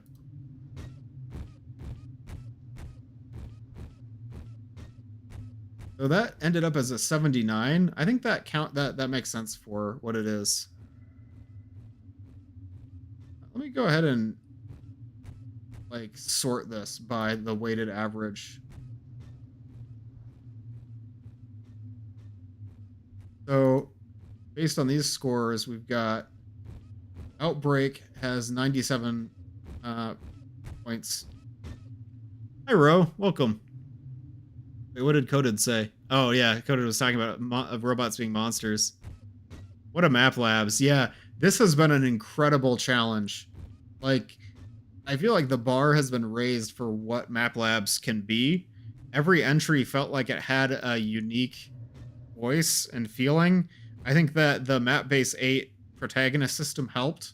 It felt like maps can now each be about their own protagonist with their own unique gameplay style. So I really felt like in most of the maps, I'm not Gordon Freeman, which made it feel really unique. Like in, for example, in As the Smoke Clears, when you are Gordon Freeman, that made it also unique because you're Gordon Freeman. And that made the map feel like a certain way. I'm like, okay, I'm Gordon, I'm with Alex, we're doing this Half-Life stuff. But in all the other maps, I was other characters in other places doing other things. And it created this feeling of variety where every map was something totally different. Welcome, Ro. You missed most of my reviewing, but we played a basically a compilation of level design challenge entries where people made maps for Half-Life 2 in a short period of time. And now we're just talking about them, rating them. I love that even if the protagonist doesn't have much character, it really makes it unique. Yeah, exactly. And I like how different maps have different styles of gameplay and different mechanics, too. It really felt more like a game jam than a mapping challenge in a way, because it's like each map is like its own game. But yeah, Outbreak 97.5, Permaneo 95.67. As the smoke clears and the last machinery falls silent. What a name. Does anyone get as the smoke clears and the last machinery falls silent? Like, what does the name mean? What is that a reference to? I have no idea what that means. Like, it doesn't seem to have anything to do with the actual entry. But anyways, that's a 92.58. Colonel 87.83. District 6 86.92. I think those two are very close to each other. And they're both so good. Like, I was commenting to Danskart the other day about how good District 6 is. Danskart makes really good maps, but I can tell that he's improving, even though like the maps were already good. And I've played a lot of his maps on stream and commented on them, but District 6 felt like it kind of raised the bar because it had custom dialogue, it had characters, it had its own setting, it had like an entire plot with a beginning, middle, and end. It's all the things that I want from maps. It makes me wonder if it's from a poem. That's a good idea. It might be. Maybe that's the solution to the alternate ending.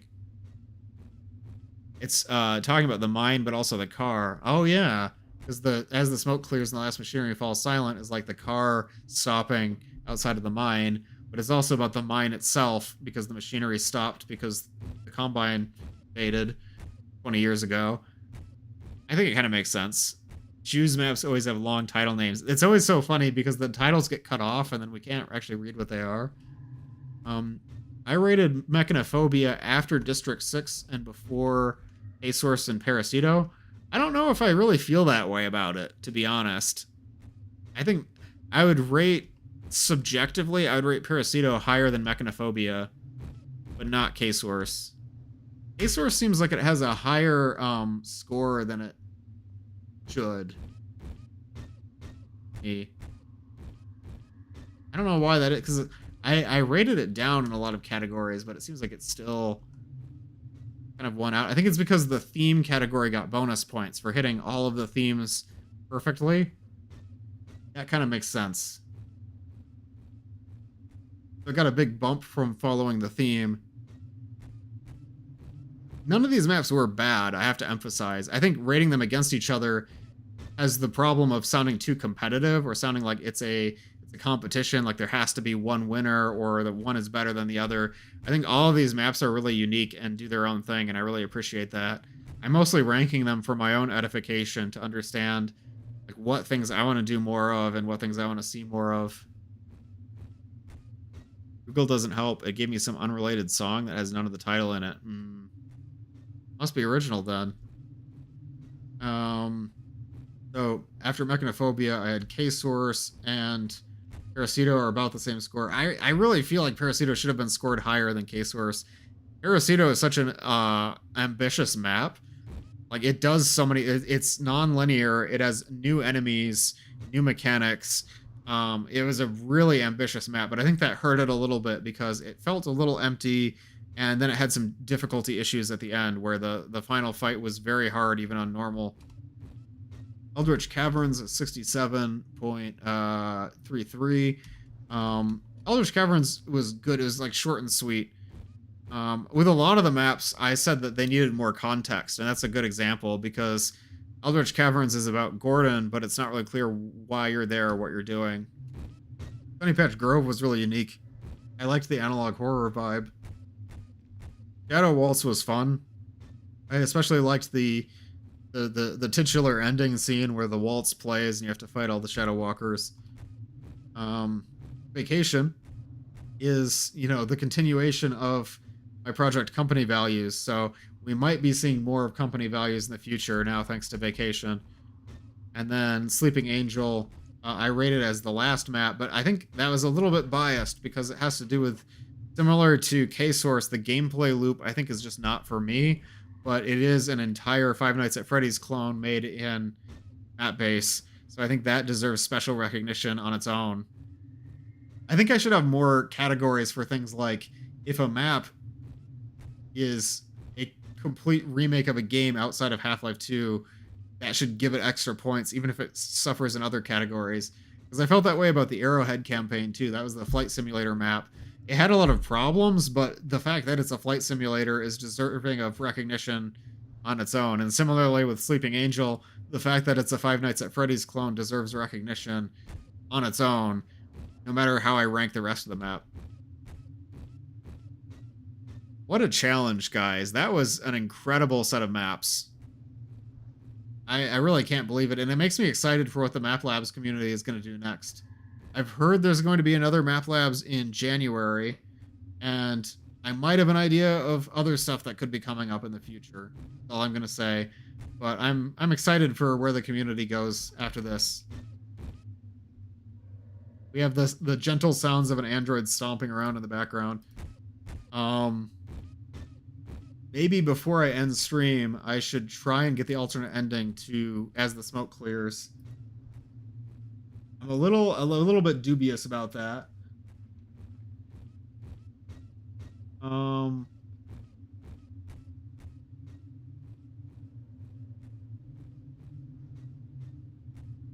Do I have anyone to raid when I'm done? I might be running low on raids.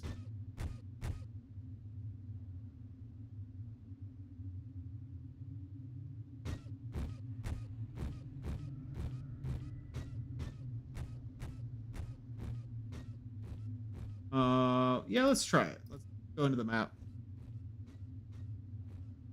There's the whole Half-Life Tower 3 for anyone who does Gold Source stuff. Is that ongoing? I know there was a whole Half-Life Tower in Source that I never played. I had a few dreams ago. I had a dream a few days ago where another streamer played Map Labs. You should suggest Map Labs. I'd love to see more streamers play Map Labs and give their reviews. The whole Half-Life Tower Source was awesome. I've heard really good things about it. I didn't play it, but I was going to stream it. I never got around to it. So, okay, so we're back in As the Smoke Clears. I said before that I didn't want anyone to give me the solution because I felt like it was unfair. I'm probably not going to get it on my own. Yeah, like, with not much time left, does anyone in chat know the solution? I would like to just see it. I changed my mind. I'd like to see it just because I'm curious, and I know that I won't be able to find it on my own. Oh, Shu did a map in the whole Half-Life Tower Source? I didn't know that. I've got to check that out now. You guys think I can brute force this?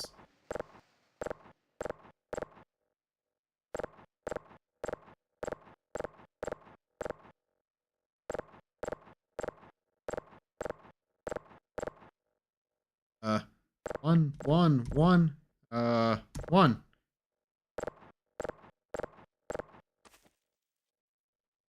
I have no idea how to solve this. Alex, do you know how to solve this?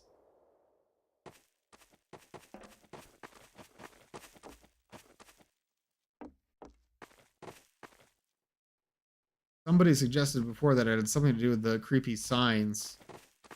But there's nothing that has to do with like a 3x3 grid signs. That's where I kind of got stuck.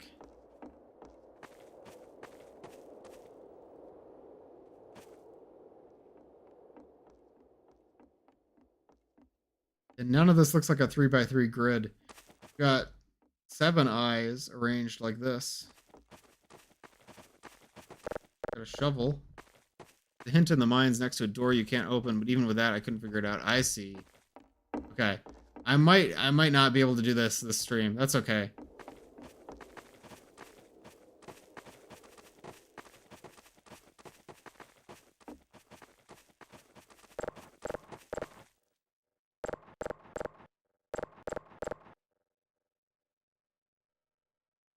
I think we're gonna wrap up here. I don't think we're gonna do this, to be honest, but that's okay. I hope that some players find it. If anybody's watching this is my challenge to you, to go into the map and figure out how do you find the alternate ending. I am very curious about it. But let's take a look for a raid. I wanted to make a couple comments about, yeah, if the guy from YouTube chat was here, I think they found it out. Yeah, I remember that from last stream. Maybe I should have taken them up on it. Now I feel kind of bad. Curiosity got the better of me. Before I was saying like no, like players should figure it out on their own. We shouldn't just be handed the answer. But now I'm curious about it. But let's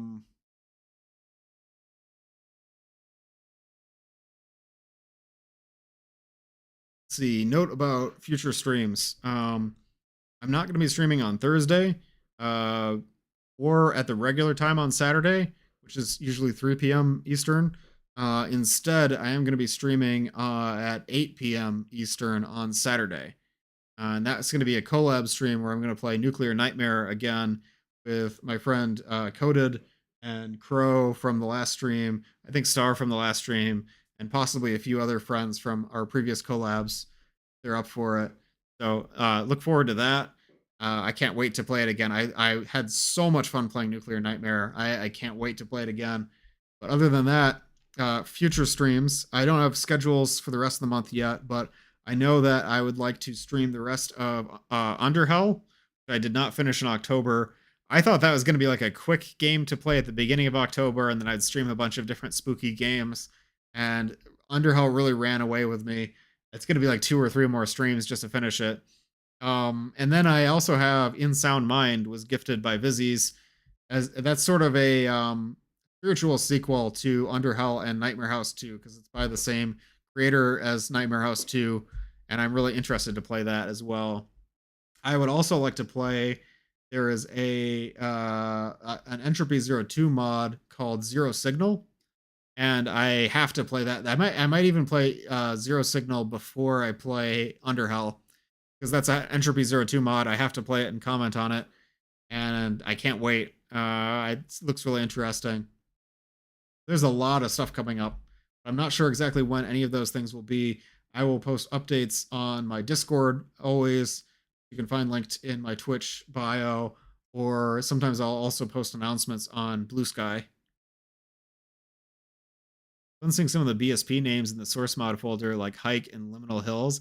Is that like this competition's BSP names? Interesting. I always name mine the name of the entry, but I imagine some people don't. Hike is this one. Oh, that makes sense. Okay. I have to talk to you about Left 4 Dead 2. Yes. I should also say, for future plans, I want to do more collabs soon, but I will have to figure out how to schedule that all in. There's so much to do. But thank you everyone for watching today. Hopefully this has been a good review of Map Labs. Still working on my rubric and how I do reviewing, but I like just playing through all the maps and talking about them. This challenge has been incredible. Can't wait for the next one. In the meantime, tonight we're going to do a raid. Oh, my friend just stopped streaming. Have anyone to raid? We're gonna raid Jolly. What is this game? Jolly playing HROT. We'll find out, I guess. We're gonna raid.